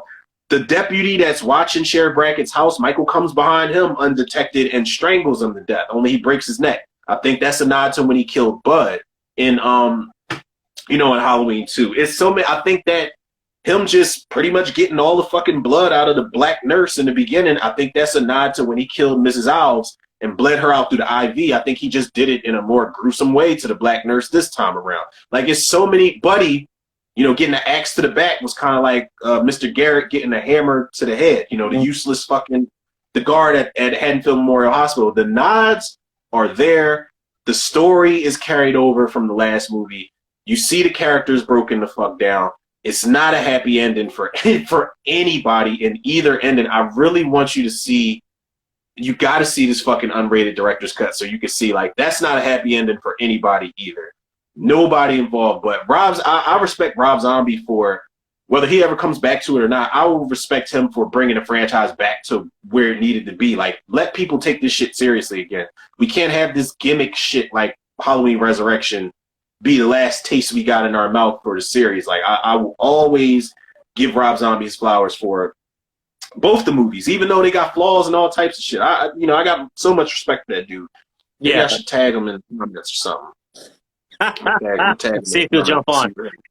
Yeah, I'm gonna see if he jump on. I'm gonna take a shot in the dark with this one. Right. I totally agree. I think Rob Zombie's H2 is a fantastic movie through and through, and I just love the journey that Laurie goes on of a downward spiral. So many times that we see these Final Girls return in sequels, they're stronger than ever. We don't see them damaged or vulnerable. This one, we actually do. We see Laurie damaged and vulnerable. Like, she's fucked up. You know what I mean? So, yeah, I like H2. I think H2 is a fire movie. Okay, so, number 4. Kills. Halloween Kills at number 4. My number 4 is Halloween Kills too. I knew we weren't going to be too far. This happens every time. I knew we weren't going to be too far off, man. We be here sometime. Yeah. We be here sometime. Like I said yesterday, this is a perfect sequel. This is actually a perfect second movie to the franchise. This is actually one of those movies that is just mean-spirited as fuck. It is. It is a Friday the 13th movie disguised as a Halloween movie. Like, let's just be real. Like, it is. That body count's serious. In the first act, in the first couple minutes of the movie, he's getting busy. Yeah. Like, Michael's got Michael's got multiple kill sequences throughout the entire fucking movie. I don't think he just kills one person at any point in this whole movie. He's killing more than 2 people. Yeah, he's killing like at least 3 to 4 people per scene. You know what I mean? Yeah. He racks up, I think, 27. 27! That's crazy. I think that's the highest body count in the franchise.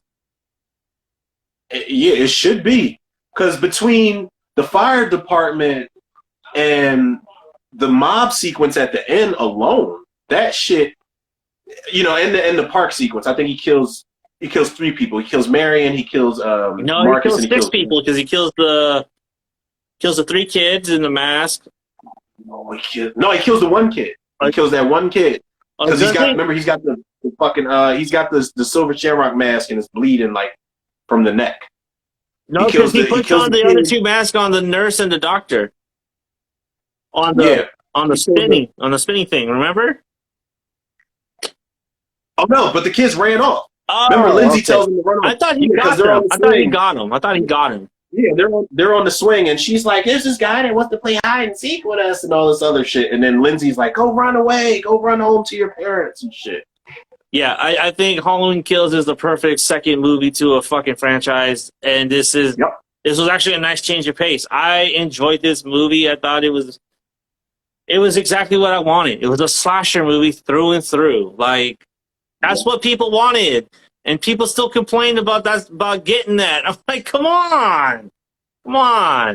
Halloween Kills was fun, though. It was a fun movie. Again, man, it goes to show how fucking spoiled we can be as horror fans. Like, everybody was like, oh, the pacing wasn't right, and, you know, we didn't feel this and feel that with the 2018 movie. And David Gordan Green was probably like, okay, he did what Rob Zombie did with Halloween 2. He took the fucking gloves off and was like, okay, y'all want Michael to get busy? Michael will get busy. In the first 5 minutes of this movie, we're going to give you a massacre sequence that is nothing but flames in this shit. Literally. And I love Halloween. Yeah, exactly. All pun intended. Halloween Kills, man. And now I couldn't give it a full 10 because there is some like bad writing in the movie. Yes, there's some bad characters. There's some really bad in there that are not follow through. And yeah, and I think the problem is too is because since Ends came out, none of the shit they set up in Kills ever came back. And yeah, I get it that Kills is number 4, but just from an entertaining factor and just from a slasher standpoint, this is a true slasher movie that I've always wanted to see, and I finally got to see it. You know what I mean? I never got the chance to see any of the Friday the 13th movies in the theater because I was way too young to go see them, or I wasn't even born when the first 5 came out, so I couldn't enjoy any of those. Does Freddy vs. Jason count? I guess not really, because it's a hybrid film. That's the only one I've seen in the theater for both of those franchises. Yeah, I guess I saw Dream Child of Freddy's Dead in the theater. I didn't see New Nightmare in the theater.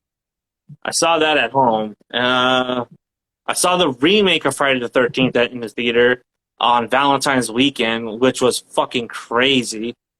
That was a talk about theater experiences. That was a theater experience.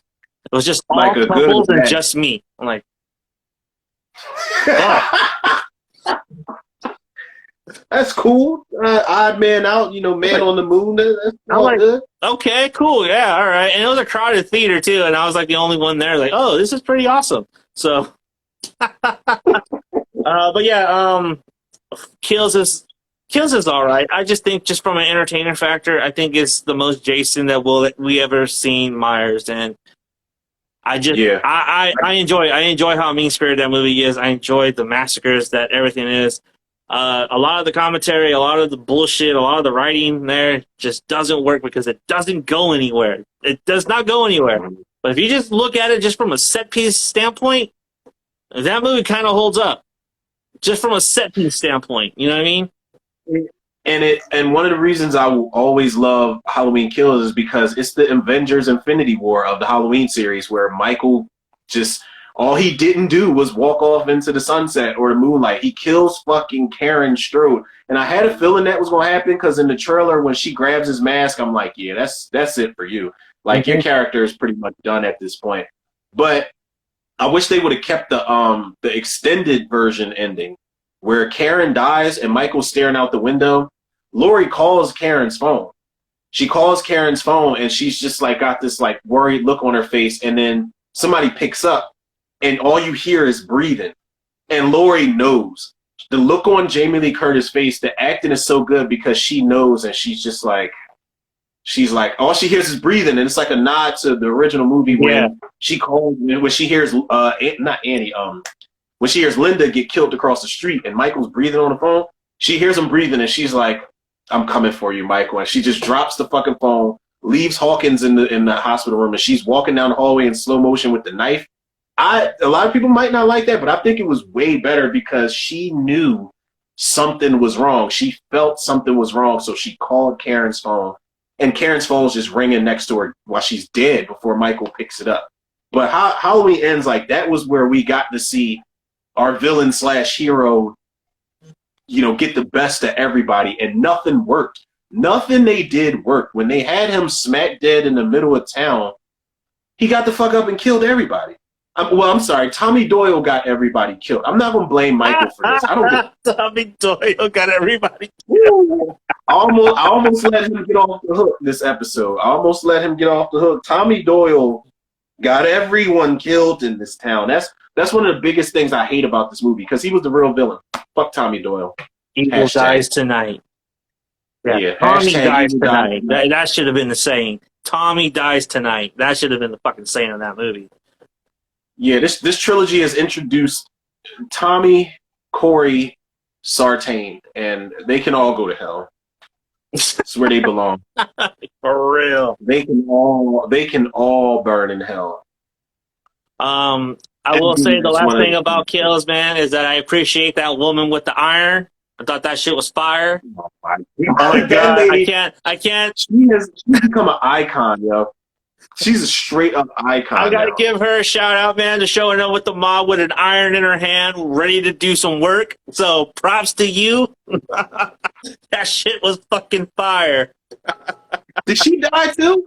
When he starts slaughtering everybody? Yeah, once she gets a few shots in, but then like when he gets up and starts slashing, she's like one of the first ones to get it. Good. She should have known better. Right? She should have brought the ironing board. And the fact that everybody, while Michael's murdering everybody towards the end of the movie, everybody's just like kind of like, oh my god, they're trying to still size him up and go towards him. My ass would have been home already. I would have been home. I'd have been like, message you on Instagram like, yo, you see these motherfuckers in the middle of town fighting Michael Myers? I'm not going out there. Nah, bro, I'm in the middle of the mall, bro. We fucking Myers up. and then I'm getting the fuck off the phone, because he'll just my luck, he'll pick your phone up and be like, yo, that's who he's talking to. Yeah, I'm going to him next. No. All right, what was that? That was our number 4. Okay, number 4. Both had all right. Well, then if we're here, let's see if we're here on our third one. Halloween 2 at number 3. It's a good place to put it. That is a good place. I was actually going to put this at number 2, but I couldn't because I just like my number 2 a little bit better. I do like Halloween 2. I do like what they did with Myers. I do like how they continued on with the story. You had mentioned this in your commentary on your Halloween Ends, the sequence into school, which was fucking really creepy when he writes Sam Hain on the board. Oh, yeah. He just fucks up that classroom, and I was like, man, that shit's fucking... Yeah, that is a good sequence. That's a very creepy sequence. For the most part, Loomis is kind of handicapped because he's like on the way back to Smith's Grove. So he's like kind of further away, and it takes him a long fucking time to get back. So I kind of understand why you had to do that. Also, he was already filming another movie, so that's also why he's gone for most of the movie. Was he really? Yeah. Oh, it all makes sense now. Yeah, so he was gone for most of the movie. And then Jamie Lee Curtis is strapped in a hospital bed. Even though Kills does that, I feel Halloween 2 just does it a little bit more effectively just because of where she is mentally. You know, she's broken. Yeah, she's kind of fucked up Yeah, she's fucked. in You know what I mean? too. So I really do appreciate why she's like strapped into the bed and like, oh, okay.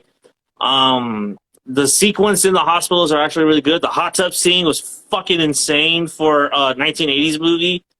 Like, man, just seeing him boiling that chick in a hot tub was fucking crazy. That was crazy. And she was fine as hell. And it was what a waste because she was so fucking fine. Pamela Susan, I don't know what other movie she was in, but she was fine as shit. I see why Bud was trying to get that ass throughout the whole movie. Like he was hiding under sheets, waiting for her, singing to her and shit. What a waste. Yeah, Halloween 2 was a really good movie. For the longest time, I thought it was Tommy Lee Wallace that did it, but you corrected me on that. It was Rick Rosenthal that did it. He had something to do with the production. I think he wrote it. I think that's what it was. I think he shares writing credit for that movie. Let's find out. Tommy Lee Wallace.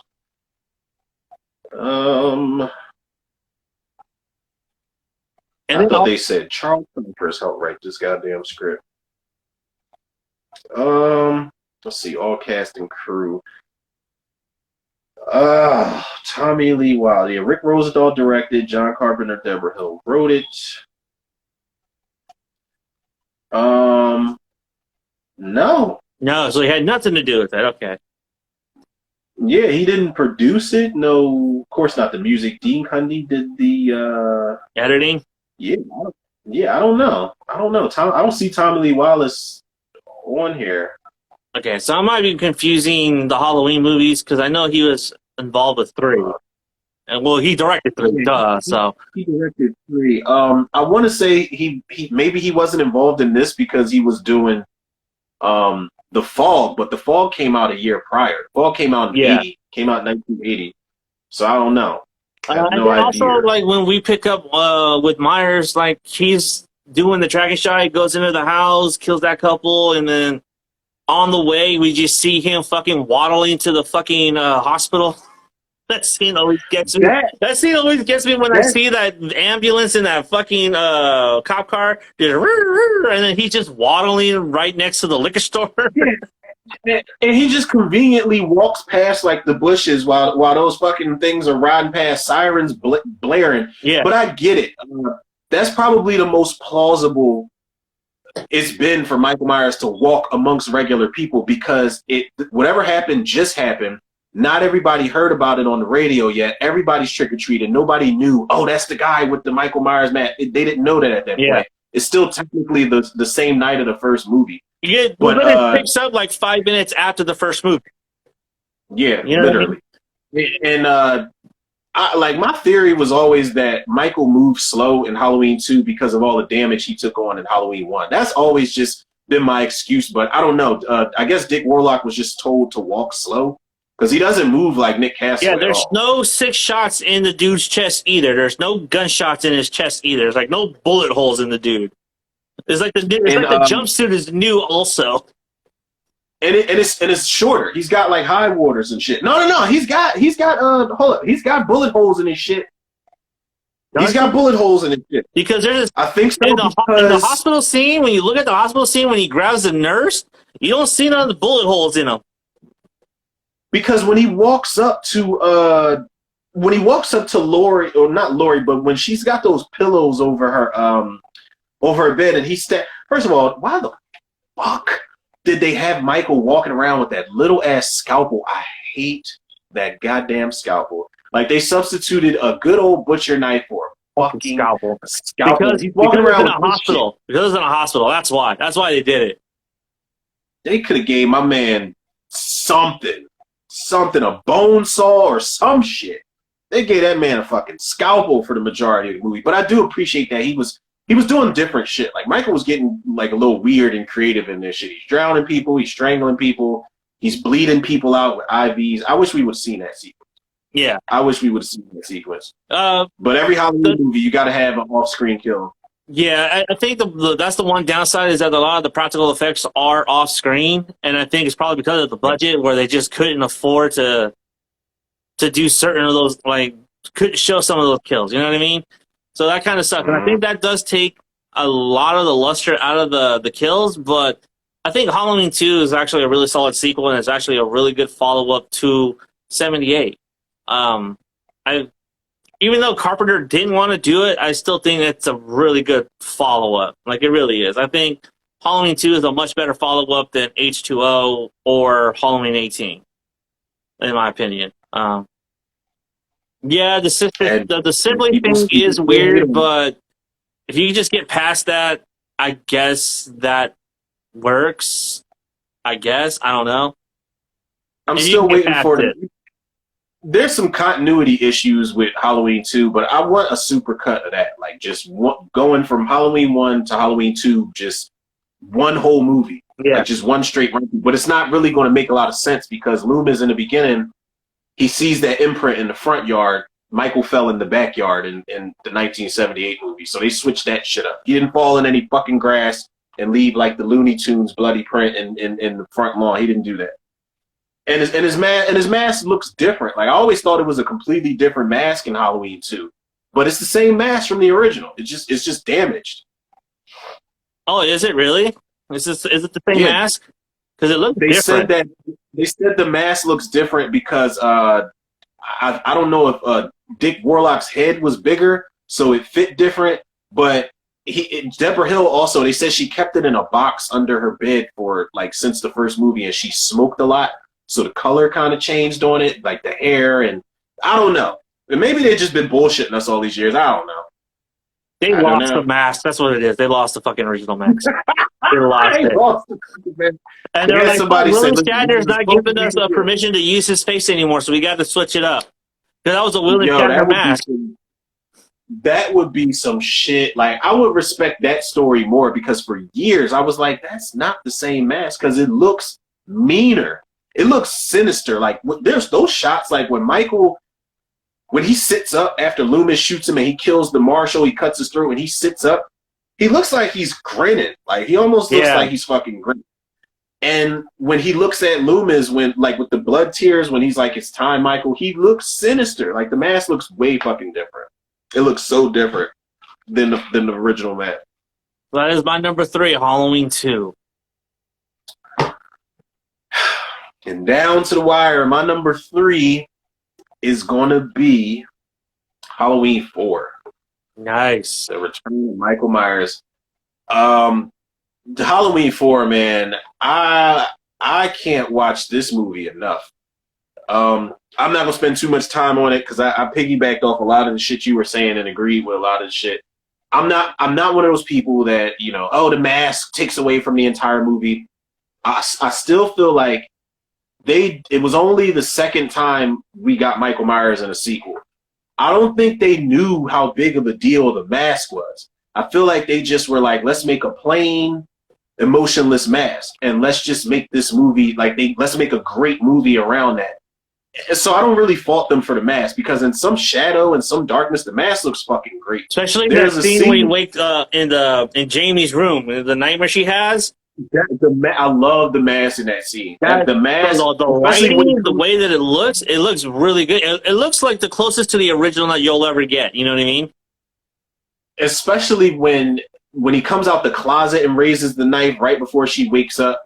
There's another scene where when he stabs Kelly against the wall with the shotgun, the mask in the shadow looks fucking great. And there's a scene where Rachel's talking to Deputy Logan, and you see Michael's mask in the background. And it took me years to see that for the first time. You see his mask come out in the darkness, and then when Deputy Logan sits up in the rocking chair, the mask, he goes back into the darkness. I had never seen that until like years later.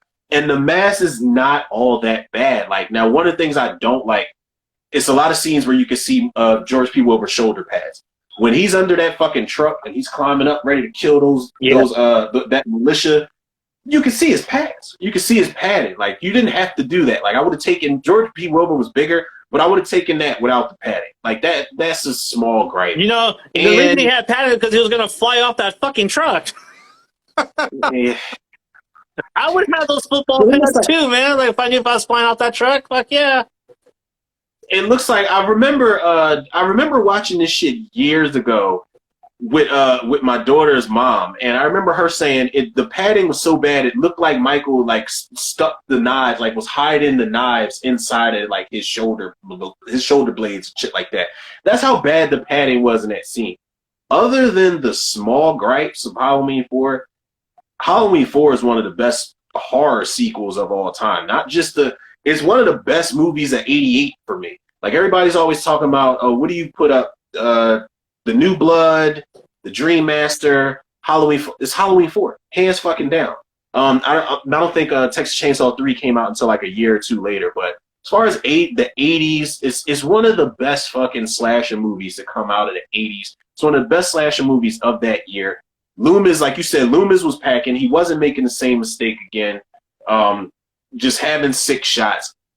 Rachel, Jamie, Bo Star as Meeker. Another gripe is I really wish we would have got a full frontal shot of Kathleen Kinmont in that movie. We got some. Go watch Bride. Watch Bride of Reanimator. You get that. Is it when she's tearing her heart out? Because I don't want to see bloody titties. She's tearing her heart out. There's a scene with her like fully. Is she actually alive before she turns into Bride of the Reanimator? Yeah. And they bring her back at some point? Because I've only seen the first one. Yeah, I've only seen the first one. I didn't even know she was in Bride of the Reanimator until I watched it was like a Q&A panel they did for Halloween 4. Okay. And she was talking about the genre. Listen to the movies that came out in 1988. This is what Return had to deal with. Child's Play, Dead Ringers, Killer Clowns, Hellbound Hellraiser 2, The Blob, Dream Master, New Blood, Brain Damage, Pumpkinhead, Maniac Cop, Night of the Demons, Surfing in the Rainbow, Sleepaway Camp 2, Phantasm 2, Monkey Shines, Waxwork, Slugs, Poltergeist 3, Edge of the Axe, Fright Night Part 2, Return of the Living Dead Part 2, Hack-O-Lantern, Amsterdam, The Brain, and The Uninvited. And The Lady in White, just to throw that one in there. Listen. That is, I don't know how,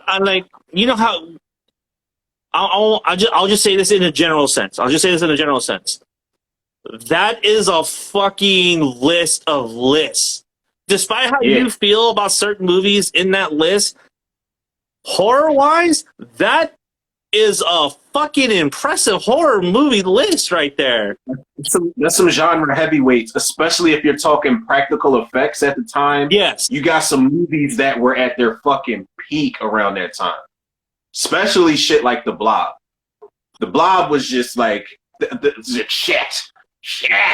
If we're talking practical effects, for Halloween to triumph around that time, damn, I didn't know that all those movies came out in 88. Yeah. 88 was a bad year. 88 was a fire year, apparently. And Sleepaway Camp, bro, is fucking... Sleepaway Camp 2 is fire. Is it so good? Fire, dude. Oh, my God. I know there's like 4 of them, right? Okay, 2 and 3 are really good. Me personally, I like 2 and 3. I didn't watch the legacy sequels they did after that shit. Pamela Springsteen is fucking hilarious as Angela. Right? Okay. She is hilarious. So why didn't they get what's her name? Felissa Rose? Wasn't she she was the original girl? Yeah, I don't know the story behind that. I really don't. I would, now that you bring it up, I'm gonna have to look into that. But Pamela Springsteen though as Angela in 2 and 3 is so fucking funny though, dude. Oh my God. It's a straight comedy with horror elements. Like, yeah, it is so funny, dude. Oh my God. I watched those one night, like at 12 o'clock at night during the shutdowns. I was like, I'm just going to watch this. Because I've always seen that Sleepaway Camp 2 with her in the backpack, and you see the Freddy glove and the Jason mask and the Myers knife in her backpack. I was like, I'm just going to watch this. Let's see what happens. And I could not stop laughing, dude. That's the one, Unhappy Campers is the subtitle, right? Yes, Unhappy Campers. I watched, and I think Teenage Wasteland is the third one. There you go. I watched the first part of Sleepaway Camp 2, and I remember when she cut that girl's tongue out, I turned it off, and I was like, okay, let me lock myself in for this, but I never went back to it, and I ended up watching Sleepaway Camp 1, and it wasn't bad. That's Sleepaway Is Camp. it the same actress in part 3? It's a different model. It's a different model there. They used different models because they didn't think Pamela Springsteen was attractive enough to be on the cover, which is fucked up. Oh my god! Yeah, why would they do that? Because of that, right there. That's why. Look on IMDb, bro. They even say that shit. That's why. He said because of that right there. Teenage Wasteland has like one of the best cold opens though in horror movies. It is one of the most WTF moments you'll ever see. Listen, can anything get more WTF than that original ending? Because I mean, I knew what the ending was going to be, but watching everything happen that led up to it, it's like Angela was such a fucking strange character to begin with, and this dude just kept trying to fuck throughout the whole movie. He wanted to be that guy. Mm-hmm. He wanted to be that nice guy. But all of Sleepaway Camp's one of those movies, like, if they ever remade that, you have to make every fucking character unlikable. Every single one of those characters. I hate it. I hated all of them, especially the cook. The freak-ass cook. I couldn't stand those characters. Oh, yeah, that guy was a fucking perv, dude. You couldn't make that movie today, though, for real. Like, you just couldn't. You couldn't make that movie. Listen, it would be a hell of a lot better than They and Them. You know, if we're going that territory. Facts. If we're going that territory, that because they and Them could have been like a Sleepaway Camp type of like loose reboot or something like that, but they fucked that all up. They ruined that shit. Yeah, they really did. But yeah, Sleepaway Camp. But yeah, 88 was a good year. And hell yeah, it was. I had no idea that shit had bangers that came out that year like that. I did not know. I had no fucking idea about that. Yeah, man. All right, so I got my. I think we're on the number 2. I think I got my 3 was Halloween 4. Okay, my number 2. Here it is. John Carpenter's Halloween. Blasphemy. Yeah. Whew, I wish this was liqueur. This is purified H2O. There's no liqueur. No wonder you said your top 5 was going to like turn some heads and look, man, John Carpenter's Halloween, yes. Black Christmas did it first, but Halloween perfected the formula. And every other slasher movie that came after Halloween tried to replicate what John Carpenter did. And I will always respect that. It's the equivalent of what was the analogy? I was just thinking about this. It's like Nas dropping Illmatic and that being held as a classic, but Nas dropping Stillmatic and then people thinking that is the best because it sold more. It was more recognition. I don't agree with that sentiment. But just hear me out. That argument has been made. That argument has been made. I know you've been in circles, but that argument has been made. Stillmatic was all right. Yeah, I think so too. But it's more known than Illmatic, though. You know what I mean? And people gravitate to Stillmatic more. So I would like. That's what Halloween is. Halloween is Stillmatic. Black Christmas is Illmatic. Yo, these analogies, man. These analogies you come up with, sir. Yes, I also Halloween is Stillmatic. Yes.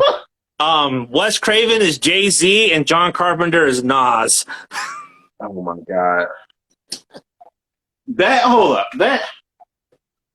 That checks out. The math checks out. The math checks out.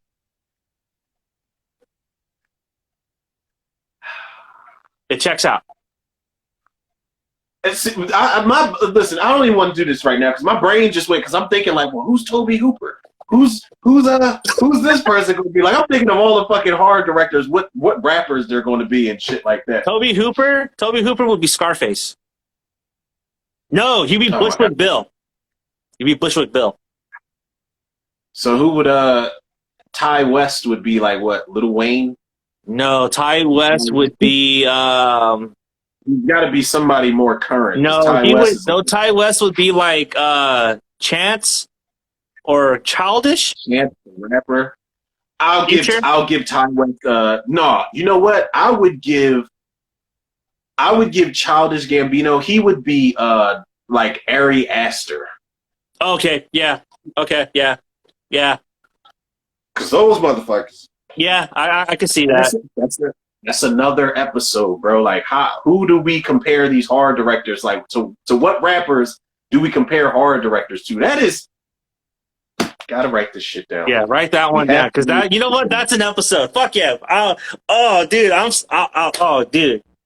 I'm excited. Yes. We gotta map this shit out. Yeah. We gotta map this one out for sure. I'm writing it down now. If I forget, like, I'll send it to you right after we're done streaming, just the title alone. All right. Sounds good. Yeah. How would we do that? Would we come up with the directors first and then say, okay, this is the list of directors, and then who would they be? Yeah. Rap wise. Okay. That's fucking fire right there. Okay.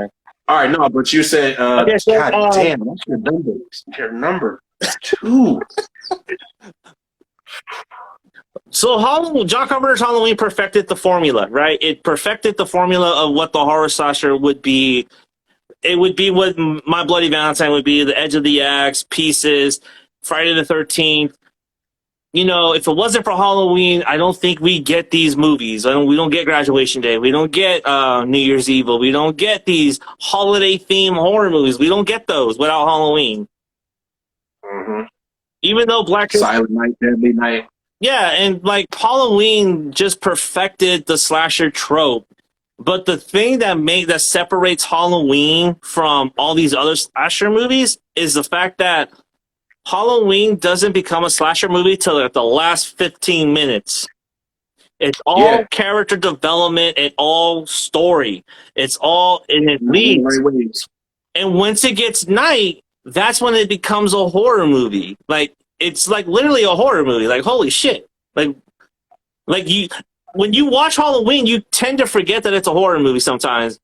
But there are like some kind of scares or some like you see that or you don't see that. There are certain scenes in that during the daytime where you're like, oh, okay, yes, this is a horror movie.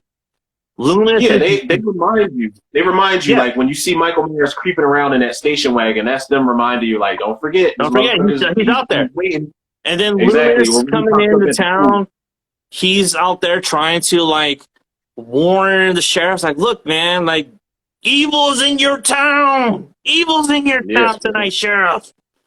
And so, yes, Halloween perfected the formula that every other slasher has ripped off. And the reason Halloween gets the credit that it deserves is because Halloween was the bigger success out of Black Christmas. If Black Christmas was a bigger success, people would have held that as the grandfather. I mean, it is unofficially the grandfather, but people look at Halloween as the father of slasher because of the influence that movie had going forward. You see so many movies try to replicate what Halloween did in Prom Night, in My Bloody Valentine, Friday the 13th. Hell, even some of those Giallo films try to fucking replicate Halloween. And it's just like, yeah, Halloween did it, man. And yes, it is number 2. It is very influential. Everyone wanted to do a Halloween sequel. And if it wasn't for Halloween, horror fans wouldn't be eating as fat as we be eating now. Like, for real. And also, like, to add to your point, Halloween is another thing that separates it from Black Christmas was because we actually got a slasher that was, I'm not gonna say like Billy wasn't active in Black Christmas. He was catching bodies and killing people, but we got a slasher that iconic though. Wasn't iconic. Yeah, that was the difference. And we got a killer. We got a killer with an iconic look, and we got a killer that was front and center, and that was methodical. That had pretty much had a game plan to do this cat and mouse shit before he closed in and started doing his slashing. And that's another reason a lot of people don't even put. I mean, people call Psycho sometimes like the granddaddy of slashers, but it wasn't the same thing as Halloween. Like it was something completely different. Plus, Psycho, you thought you were getting one type of film. It was one of those first type of horror movies where you thought you were getting one type of film, and they just pulled the rug underneath you and they gave you something completely different. Mm-hmm. So I feel like that's one of the reasons why people like can't really compare that to. I mean, it is a milestone, but people can't really compare that to something like Halloween. Halloween was a whole different fucking ballgame. Yeah, and it's because it introduced. I mean, you could say the same thing with Leatherface in 72. 74. Yes, 74. Let's be sure here.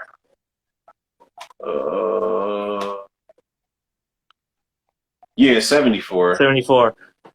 Also, so you know what I mean? So again, that could also be the granddaddy, but that also doesn't follow. I mean, that does follow the slasher tropes also. But the rest of the movie, the rest of the franchise undermined it. That's why I feel like Texas Chainsaw Massacre doesn't get that credit that it deserves. Because 2, 3, and Next Gen undermine the original movie. Completely. Should we do a ranking for that series next? Oh God, do I have to really sit get that chainsaw, cuz? No, I don't want to do that. Woo! I said, no, I still need to recuperate from that shit. I mean, it's not like we're doing fucking Puppet Master. Well, I mean, I feel like we can make it through Texas Chainsaw. It's only, what, 10 of those movies or some shit? That's 9 way too many. It's like, I'm trying to do the math in my head. I'm trying to count how many Texas Chainsaw Massacre movies. I think I've ranked them before, and it was a tough fucking time. So you got Texas Chainsaw, you got Texas Chainsaw 2, you got Leatherface 3, you got Next Gen, Next Generation. then you have the remake, then you have the beginning, then you have Leatherface, the beginning. Then you got the 3D one. Then you have the 3D one, and then you have the Netflix one. So I think the one that came out. I think that's 9 or 8. I mean, it's 8 or 9. I mean, we don't even have to rank them for me to know that Texas Chainsaw 3D is fucking smack dead last. Fuck that goddamn movie. And fuck Adam Marcus for being a part of that script. I think I'm going to say this again, man. Hashtag keep Adam Marcus the fuck away from slasher franchises, all right? Stop it. Stop, man. Yes, stop. But yeah, that's my number 2, John Carpenter's Halloween, man. Yes, its influence cannot be denied. But my number 1, I just enjoyed a little bit more because that ending fucking goes for it, man. All right, so my number 2 is Halloween 2, 1981 Halloween 2. 1981 Halloween 2, like I said, it's got some continuity errors. Michael's got high waters on. You can see Michael's undamaged eye where he's supposed to have, gotten poked in the eye. Michael falls in the front yard as opposed to the backyard the last time. Laurie's wig does not sync up from her hair in the first one. Did she cut it all off for, I think, Prom Night or Terror Train? Or let it grow out a little bit more. No, yeah, that's right, because she let it grow. Was it Prom Night? I think it might have been Prom Night. Prom Night or Terror Train. It was one of those two. It was one of those. Yeah, it was one of those because those movies came out around the same time or so. But, and you had Jamie Lee Curtis. Like you said, it made more sense for Laurie to be, like, bedridden, especially when they doped her up. But Halloween 2, man, it's the best sequel in the series for me because Halloween 2 is the epitome of a direct sequel. Now, one could argue that what came out first, Halloween 2, or was it Friday the 13th Part 3? Friday the 13th Part 3 came out in 83, I think. Was it 82 or 83? I think it was 82. Okay, it came out after Halloween, so people could argue that. But Halloween 2 came out first in 81. It is the epitome of a direct sequel. This shit wastes no time letting you know what happened at the end and picking right the fuck back up to Michael's adventures walking around people's backyards in Haddonfield.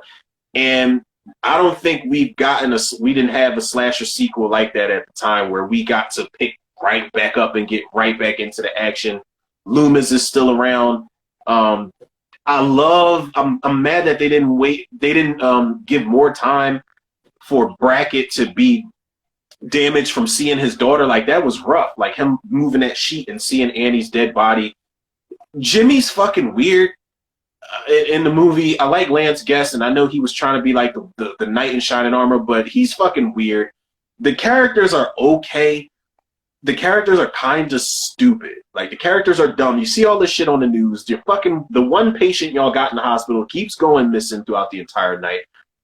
But I love how Michael Myers just walks in this hospital.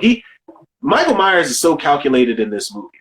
He bumps into the kid and hears all of a sudden that where Laurie's at. He goes right there. It's a fucking sign just so happened to be right in front of him. So he goes to Haddonfield Memorial. He waits until Karen gets inside the building and Mr. Garrett opens up all the doors. He walks the fucking undetected past the security cameras. He goes in.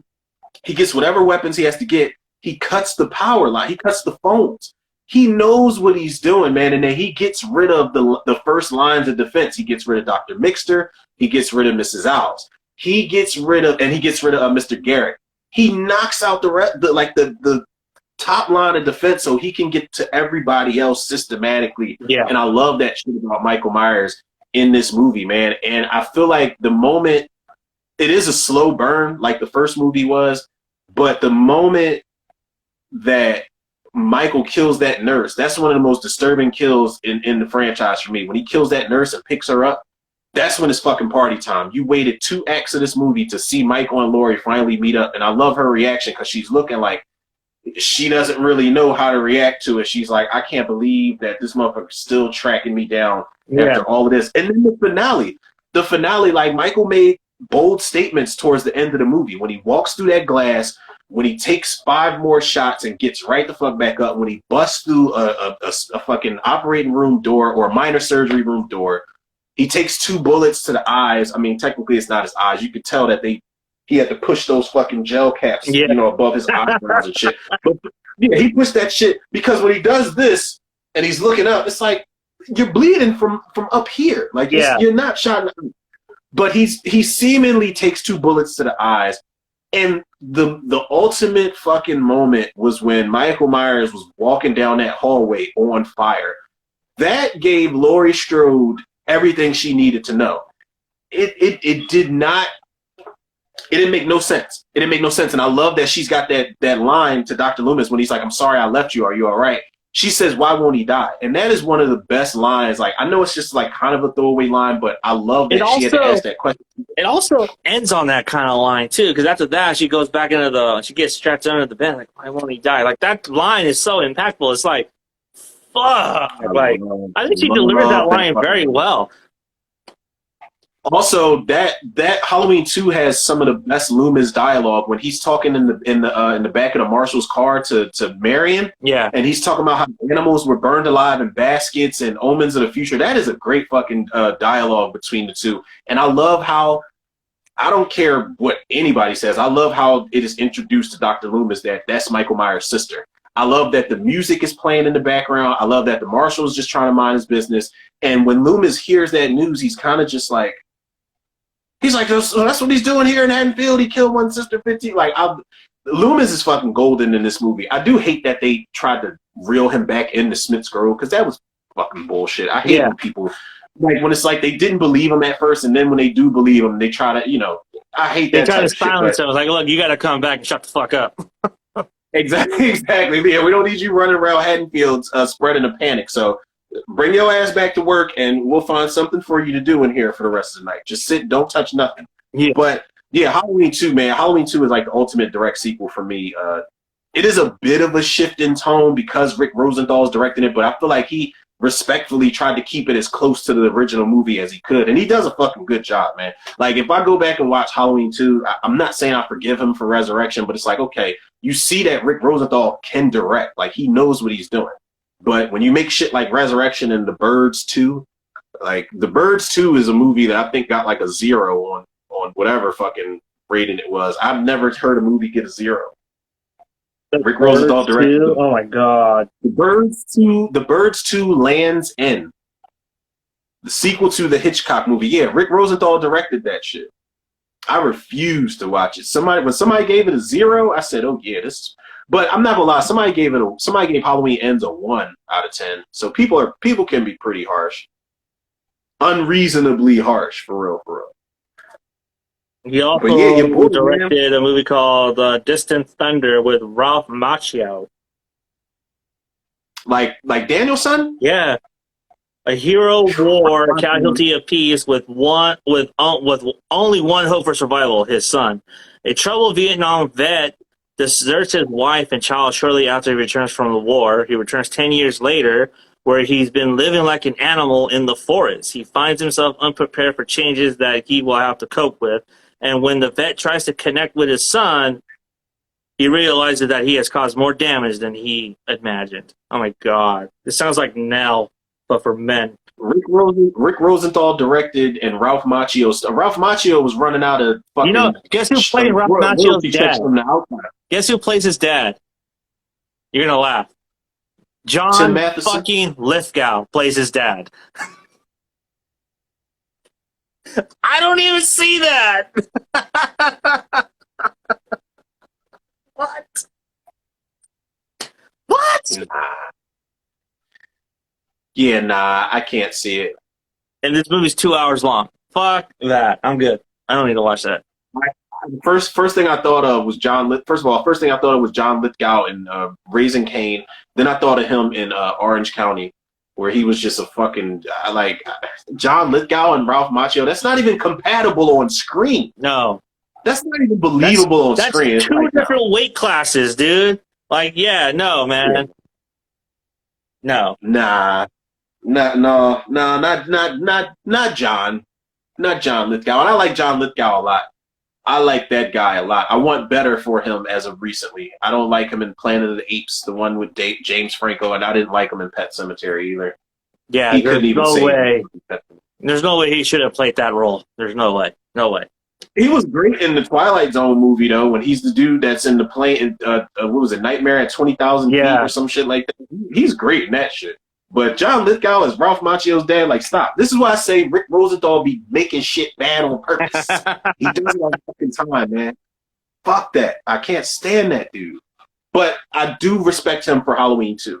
While I'm closing out my number 2, it's Halloween 2. Yeah, it seems like the only film in his filmography that's actually good is Halloween 2.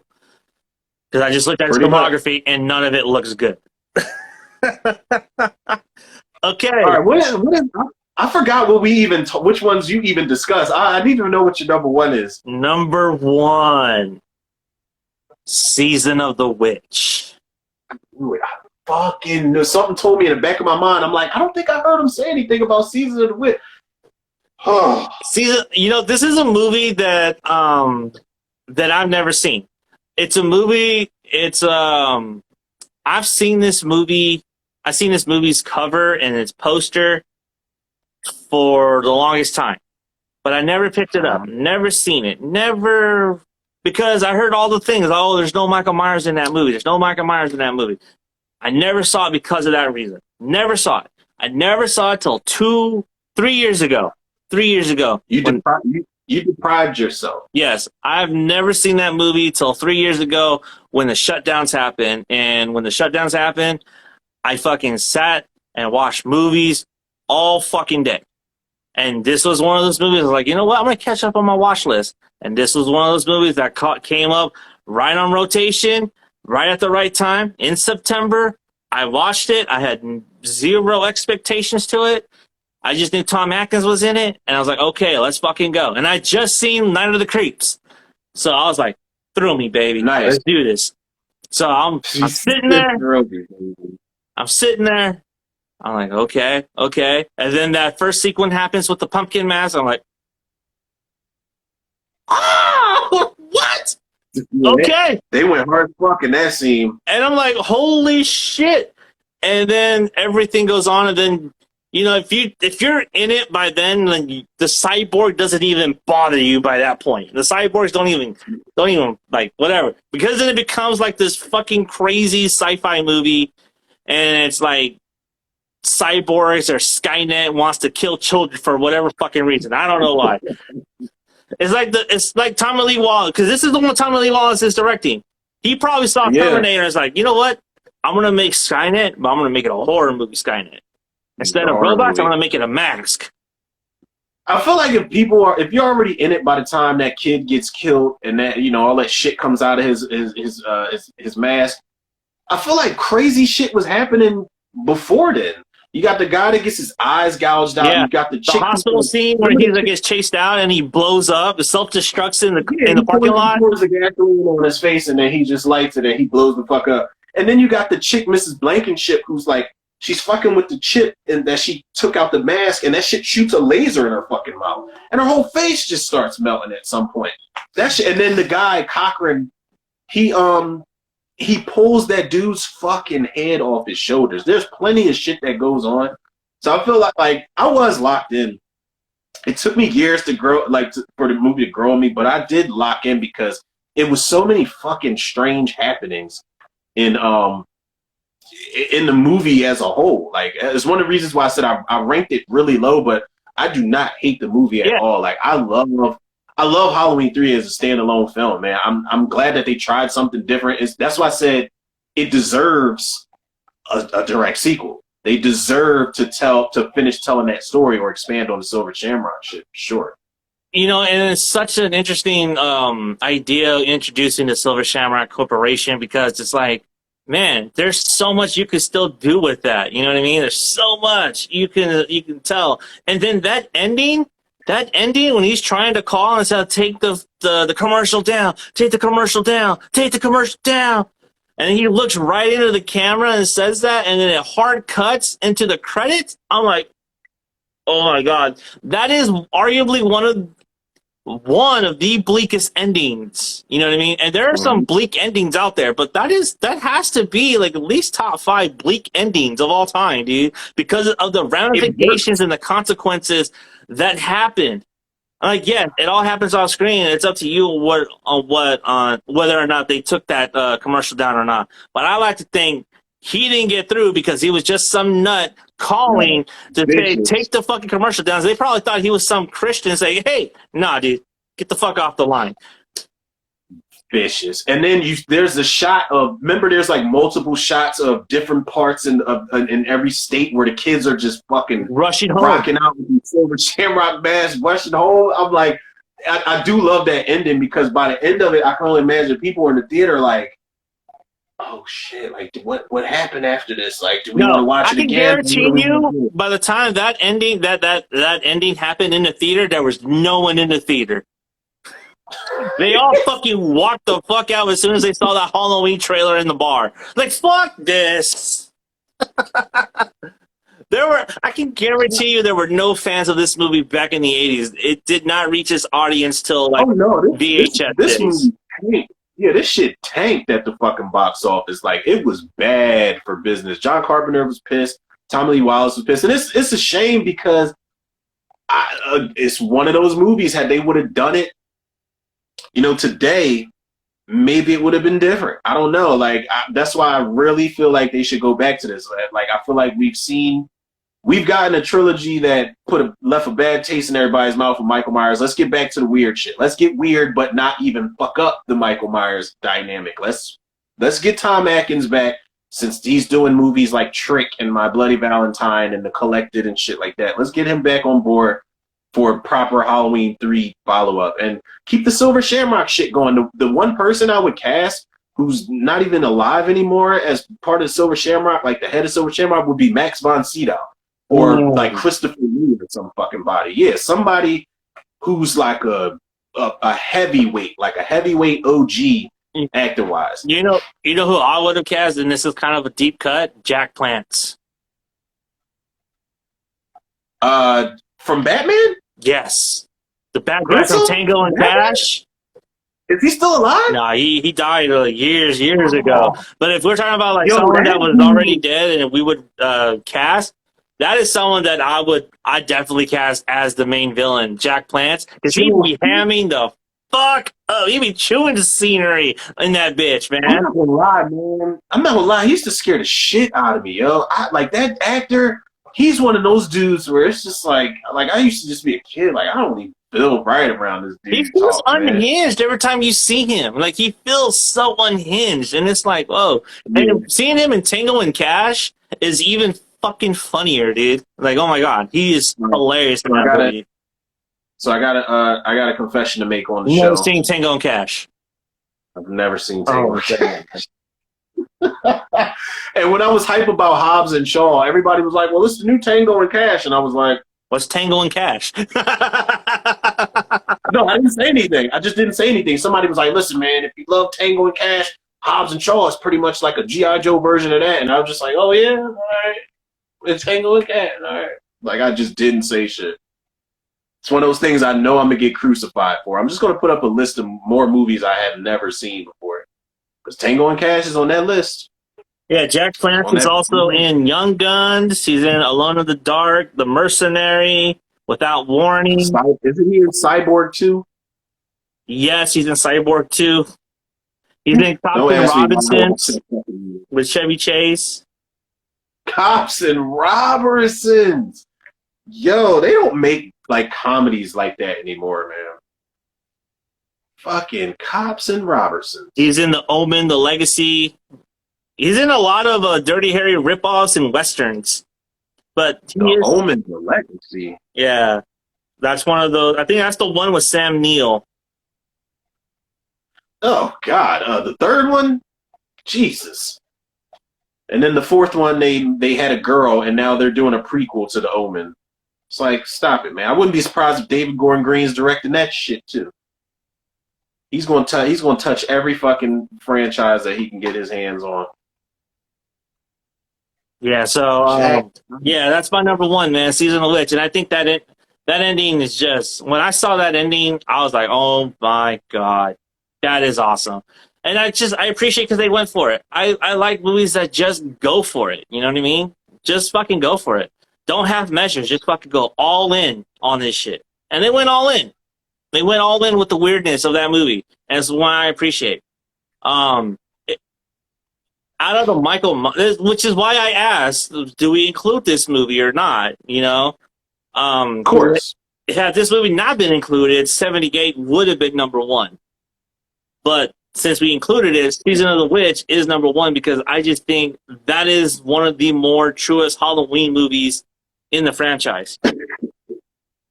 Yeah, I'm not one of those people that's like, well, I act like that movie doesn't exist. Like, I might say it and joke around, but like, if we're ever down to a ranking, I don't think we should like discredit it. Like, the bad entries we got are the reason we may have gotten good entries afterwards.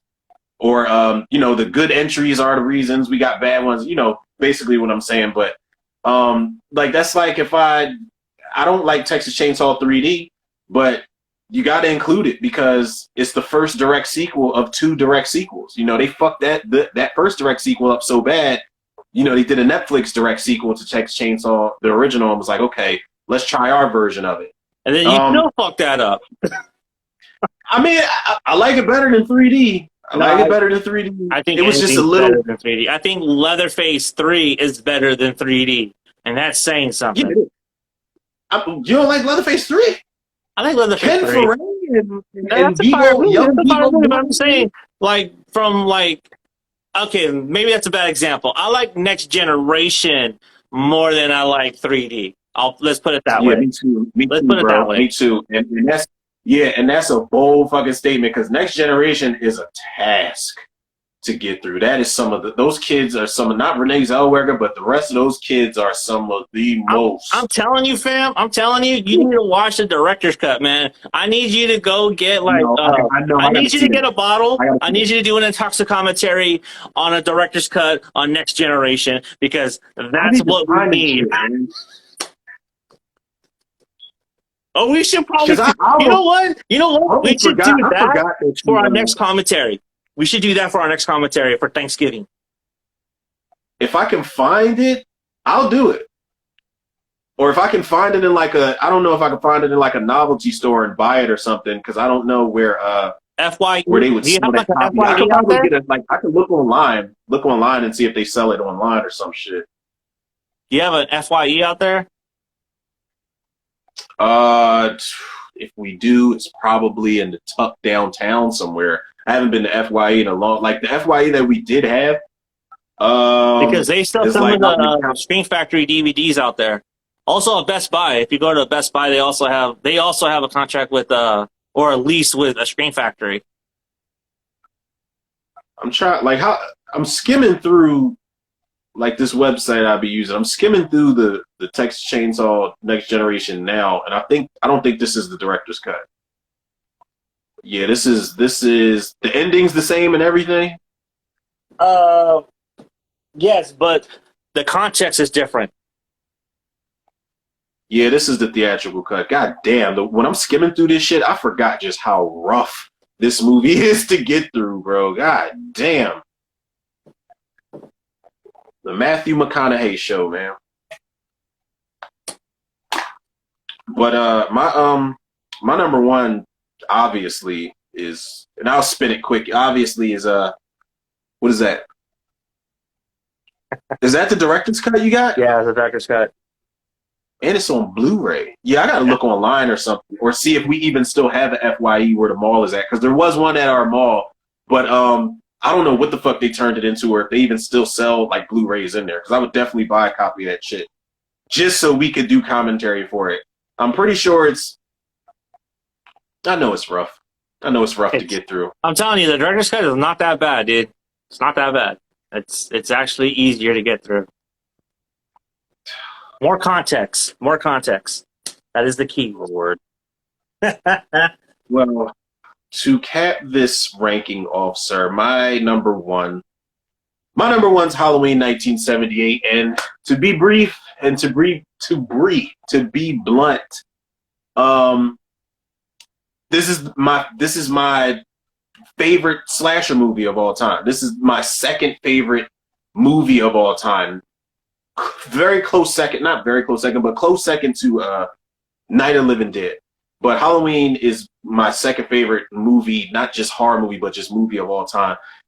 The pacing of this movie is perfect for me. They give you this opening, which is another dope ass tracking shot, and I'm mad that it was 1978, so when they cut the tracking shot when Michael puts the mask on, you see the camera cut, and the tracking shot stops, and then they go into another one. So I understand they had to do that, but for the most part, it's a tracking shot to the naked eye. I love the introduction of Michael Myers, the POV shot. We don't even really get Michael Myers' full name in the first movie. We don't get that until the second movie, because all you hear is Michael's name called twice. His sister calls him before he gets stabbed to death, and his dad calls him before he takes the mask. Yeah.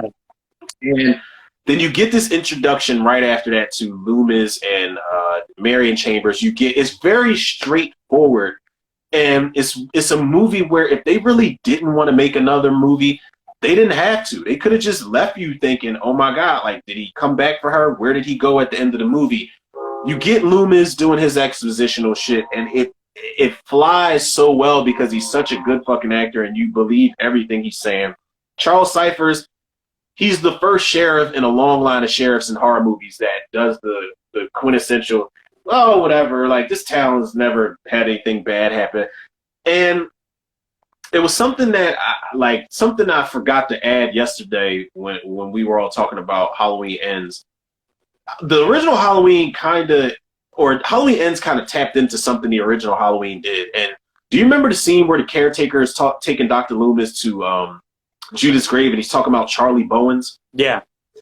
Halloween Ends kind of touched on that shit, that there is other evils in this town, but I think he said that Charlie Bowens lived in Russellville. But I love that scene.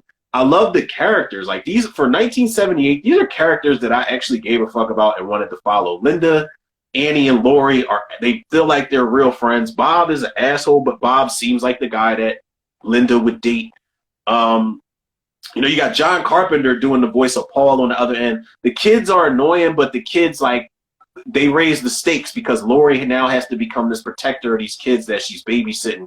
And I love that Michael slowly closes in on Lori. He kills all her friends one by one until he waits for her to come to him. And when she comes to him, shit hits the fan, and it doesn't really let up. I love that it does not let up, and that Lori she's not like the final girl you see nowadays that's going to get makeshift weapons and get on some Sharni Vincent your next type of shit. She's going to like think on her feet. Oh my God, I can't get through this door. Let me bust this shit open with my hand. I can't get Tommy to wake up, by knocking on the door. Let me throw the flower pot at the window so he can wake up. I don't know what to do when he attacks me, from back here. Let me stab him with a knitting needle. Let me get a hanger and poke him in the eye. Like, she is thinking on her feet. And that's one of the reasons I think Laurie Strode is the best final girl in horror for me. And arguably one of the best endings in a horror movie where it's simple, where Michael gets shot off the balcony. And one of the things that's weird about this movie is, as much as you love Loomis and Laurie, they don't interact at all in this movie. They barely interact when he shoots Michael off the balcony. Yeah, they barely interact when he shoots Michael off the balcony, and then they just have exchange of words where she says it was the boogeyman. He's like, as a matter of fact, it was. And then I love the look on Loomis' face, because I think he asked John Carpenter, how do you want me to play this? Do you want me to play this like, I knew he would escape, or, oh my God, he escaped? And I think John Carpenter was like, both. Just play a little bit of both. Just play a little bit of both. And I'm like, it makes for such a good fucking ending. And then the shots from, we were talking about the shots yesterday at the end of the movie where you hear Michael breathing. The original ending. You know what makes that ending so effective also is that the montage of the shots of the places Michael visited, you hear the breathing and then and the breathing gets heavier and heavier and heavier, and it ends on the Myers house. And it ends on the Myers house, That's just so effective with the music and the breathing. I'm like, oh my God, that is and the movie's ending, man. Like 1978 or not, the movie still scares the shit out of me. Like, when I watch the movie with all the lights off and the volume blasting up, whether it's headphones or like blasting through the speakers, the shit still hits hard, man. And then the moment when she finds those dead bodies in the bedroom and Michael's face appears behind her, it's like one of the biggest oh shit moments in a slasher movie ever. And one of the best, most underrated shots in the series is when Michael turns and he's at the top of that staircase and all you really see is his silhouette at the top of the staircase. He gives her time. He gives her time to run the fuck off. And then you don't really ever see Michael Myers move like this again in the series. When he's going down those steps, like, he's taking his time, but he's making sure he's letting her know, like, listen, I'm about to put some fire up underneath your ass, and I'm coming. And that Shape Stalks theme could not have played at a better fucking time. I honestly don't think they could have played it. They shouldn't have played that theme again in the movie. They play it again when he comes up the steps and she runs into the closet to hide, but they shouldn't have played it again in the movie. It should have been played that one time fucking, because it would have been so much more effective. Yep, exactly. And one small gripe is that they do play the main theme a lot. They play it more than they should. Like, they play it when Michael Myers runs into the kids at the school. They play it when Michael Myers is following behind them in the car, when it just during the sunset. Like, they play it when Loomis sees Michael, like the Smiths Grove station wagon down the street, and Loomis goes to check the car out. They play it more than a couple times than they should. I think it really should have been played maybe once in the beginning, once at the end. Maybe find a spot for it in the middle of the movie somewhere, but we didn't even really need that. I mean, you really needed it at the beginning, and then you just needed it at the end. You didn't really need to play. Yeah, but I think this was so early on with Carpenter doing his own scores that he was like, "Fuck, like, I guess I'll just reuse the theme here, and then if it comes up, I'll reuse another theme." And it wasn't until he did The Fog is when he realized how to score his movies, because he did an interview with Robert Rodriguez, and he was saying, I originally did there's another score that exists with The Fog that's a little bit more heavier, but then I was like, and then John's all like, Carpenter was saying, but think about it, this is a ghost movie, so it needs to be lighter. And so that's when he started doing the light piano things in The Fog, and it's like, yes, that's what makes it more effective. And then you see how much better he scores his movies going forward after The Fog. Mm-hmm. Like, he that's one of the things, like, John Carpenter, even in his movies that I really don't care much for, like Village of the Damned has a pretty good score to it. What's another movie I don't really watch They Live often. They Live's got a decent score. Even Ghost of Mars has got a decent score because he injected that rock and roll shit in there. That new metal shit, man. Whew, and it was right on the cusp of the new millennium too. Yeah. I think Ghost of Mars was 2001. God damn. I Carpenter is like They probably Live. one I of the think best out of all the composers. Carpenter's filmography, I think They Live, Halloween, and In the Mouth of Madness are probably the three films that I visit the most out of his filmography. I've never seen In the Mouth of Madness either. Shh. I know. Come on. It's on Come my on. list. Come on, give me the horror card. It's on my Come on. list. The horror card needs It's on my to be revoked. Come on now. listen. It has been on my list, bro, for centuries, and I still haven't. Is that a spooky season commentary I should do too? Because y'all been recommending a lot of shit to me this evening, man. Yeah. Zodiac, one Cut of the Dead, Little Monsters, Town of Dreaded Sundown. So I should put In the Mouth of Madness on that In list. the Mouth of Because Madness. that's got to be a first time watch. Because I keep bullshitting on it. In the Mouth of Madness is a fucking great movie, dude. That is a really great movie. Yeah, do you like The Prince of Darkness? I really don't. I don't remember Prince of Darkness. I really don't. I remember Donald Pleasance. He throws an axe at some point. Oh, and then the other one that I revisit is Big Trouble in Little China. So those are 4 movies. I don't remember that. Seriously? No, I saw it. I just Okay. don't remember it. Okay. I don't remember that. I was gonna flip my shit. I was like, are you fucking No, serious? I've seen Big Trouble in Little China, but I don't remember it. Another John Carpenter movie I don't think I've seen. I saw Escape from New York. What's the sequel? Escape from L.A. Yeah, right? Escape from L.A. I didn't not see missing Escape from much. L.A. I heard it's not that good. It's though. not. It's not. There's some good Yeah, ideas in there, but it's not the good. Disneyland thing is kind of cool. The way they break down LA is kind of cool, but the special effects in there, holy shit, man, are really bad. They're really But bad. they just didn't give him the budget he needed. It looks like a video game cutscene. It looks like a Nintendo cutscene, bro. It looks bad. Even the wave, the wave that he's surfing on looks like shit. I'm like, oh my god, that's garbage. You know what's another John Carpenter movie that people I haven't even gone back and watched it since it came out is The Ward. I never seen that. I remember one jump scare actually working. It's about these girls that are I don't know if it's like it's not a slasher. I think it's more of a supernatural movie, but these girls that are in like a mental institution or some shit. That was his version of Session 9. Because I remember someone compared that movie to Session 9, and that was his way of trying to remake Session 9. Yeah, I gotta go back and watch that because I really only saw it once, and I remember putting it up on Facebook. I'm like, okay, that jump scare got me, but I don't remember it. I really don't remember. I think that was John Carpenter's last. Yeah, that was his last movie. His last movie he directed. I don't. It must not have been strong enough. She was in that. Yeah, she was the main character. What are you talking about? Yeah, you can tell. Like, I do not remember that movie at all. Like, it's a shame, man, because as these directors went on in their careers, the last movies they directed were just like George A. Romero's last movie was Survival of the Dead.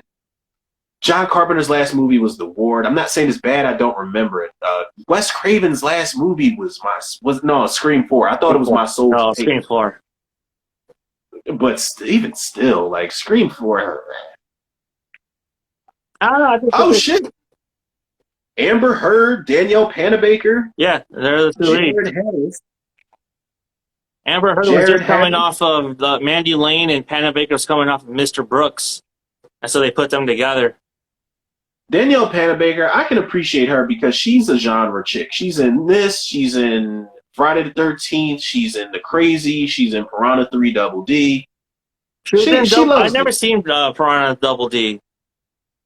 It's so. Where you saw Piranha 3D? Yeah, right? I saw Piranha 3D. I actually liked that. I thought that was fucking great. I love that fucking movie. And one of the best literal bloodbath scenes I've ever seen. But where Piranha 3D understood what it was and it gave us like modern day cheesy bloodbath, stupid shit that we can laugh at and have fun with, popcorn movie. 3 Double D just takes it takes it too fucking far, man. They brought Christopher Lloyd back. Gary Busey's in the opening sequence. Oh god. Ving Rhames comes back. Ving Rhames has shotgun legs.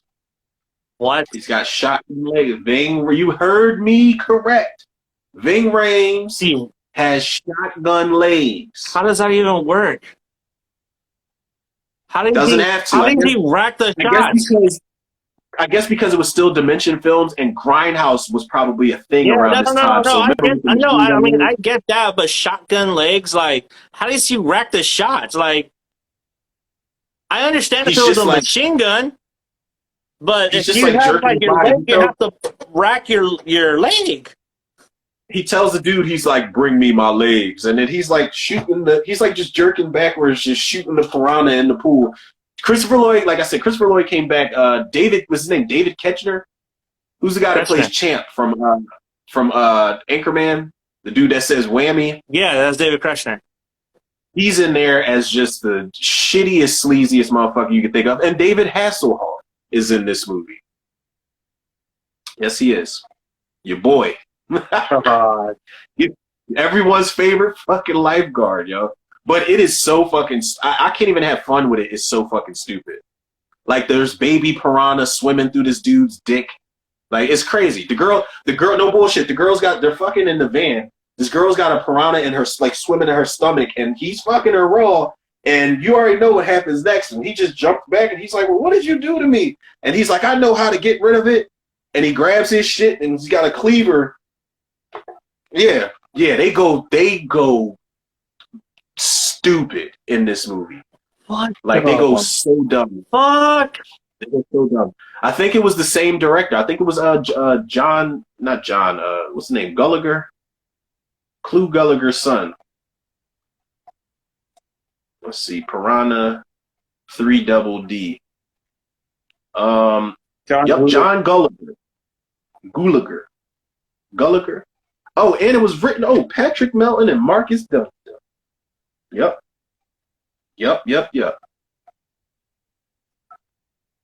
Who else is in here? Yep, David Ketchner. That's him. Clu Gallagher was in here too, man. God damn. God rest Clu Gallagher's soul, man, but I can only imagine his son's like, Dad, you want to be in this cheesy, shitty ass Piranha movie? He's like, whatever. Just make sure they pay me. I can almost guarantee you that Melton and Dustin only got credit, but Joel Sustin was the main writer. And I say that because his other credits are Hellraiser Hellworld, Dracula 2000, Children of the Corn Genesis, Mimic 2, Highlander Endgame, Mimic 2, Prophecy Dimension 3, film. Oh, all these Dimension films. Listen, Children he was of the Harvey Corn Weinstein. Runaway. So yeah, Pulse 2. He was Harvey Weinstein's bitch, because all of those are Dimension films. The majority of the ones you said are Dimension films. No, I will say filmography is Dimension films, dude. Look at that shit. Yeah. All Dimension films. Yeah, that's like, come on, man. And they're giving you the bullshit to write, too. Now, I do like Dracula 2000. I'm in the minority. I have that movie, and I haven't seen it in a very long time. I just remember Johnny Lee Miller's in there and Omar Epps. I didn't realize Gerard Butler was Dracula until like 2 years ago. Someone had posted a picture saying, remember when Gerard Butler played Dracula? I was like, no, he didn't. And then I saw him, I was like, oh my God, that was Gerard Butler? Next to 300, that's one of the only movies I like Gerard Butler in. And Den of Thieves. I like him in Den of Thieves too. But I don't like I'm not a big Gerard Butler fan. Den of Thieves, I'm going to tell you one reason why I don't like Den of Thieves. Well, actually two. One, that stupid fucking twist at the end. That was fucking dumb. I hated that twist. I thought that was Ice Cube, son? Yeah, I thought that was a dumb fucking twist. He said, you own a diamond exchange across the street. Let me buy you another drink, man. I was like, what? Yeah, I thought that was a dumb twist. And also the shootout on the highway could have been so much better. You could have rivaled the Heat. I was about to say, you never fucked up the sound design of the guns, but you made it sound like it was a modern warfare fucking shootout. And I mean, they got a part 2 coming out. I don't know how, but they've got a. Well, it's really O'Shea. It's O'Shea Jackson's character. Okay. Yeah, because I'm thinking, like, didn't all the crew die? Like, the guy that's playing Master Chief and 50 and Cheddar Bob from 8 Mile, all those motherfuckers die, right? Yeah. Except for the cop. So it would probably be Butler and O'Shea. So you would think they would be that. So, Yeah. yeah, I don't know. Oh, James Cameron was in the Piranha remake? Uh-oh. Yeah, so yeah, that's our ranking, ladies and gentlemen, of the Halloween franchise from worst to best. God damn, we appreciate all of those that tuned in to listen to our bullshit. Thank you. Always. And Always. yeah, I think November is going to be a fun month because I think we have like 4 ideas already, so we just need to decide which of those 4 we're going to do next month. I'm going to send you the ones I wrote down. I'm going to send them to you in like a couple minutes or so. All right, sounds good. Let's do that. And until then, ladies and gentlemen, it is Halloween season. Please, please be safe out there. Check your candies. And don't be an asshole. You know what I mean? Everyone's entitled to a good scare, but don't overdo it, okay? Just saying. But yeah, that was our show, RNZ Live. Thank you again for Romero, for Johnny. We will see you first week of November, ladies and gentlemen. Until then, be sure to follow Romero at Instagram, on TikTok. Go to Anchor FM to check out the Tudor reviews. He's just dropped Hellraiser 2020, the Hellraiser 2022 commentary, and then he did the Halloween Ends commentary, which is fucking highly entertaining. Recommend you go check that out. Be sure you go check out the Bump of the Night podcast, 1428. We just did with Romero and Michael Siri from the We Love Horror podcast, the Halloween Ends deep dive. So please go check it out. Till then, we will see you then. Stay scary, stay safe, and we'll see you next time. Peace.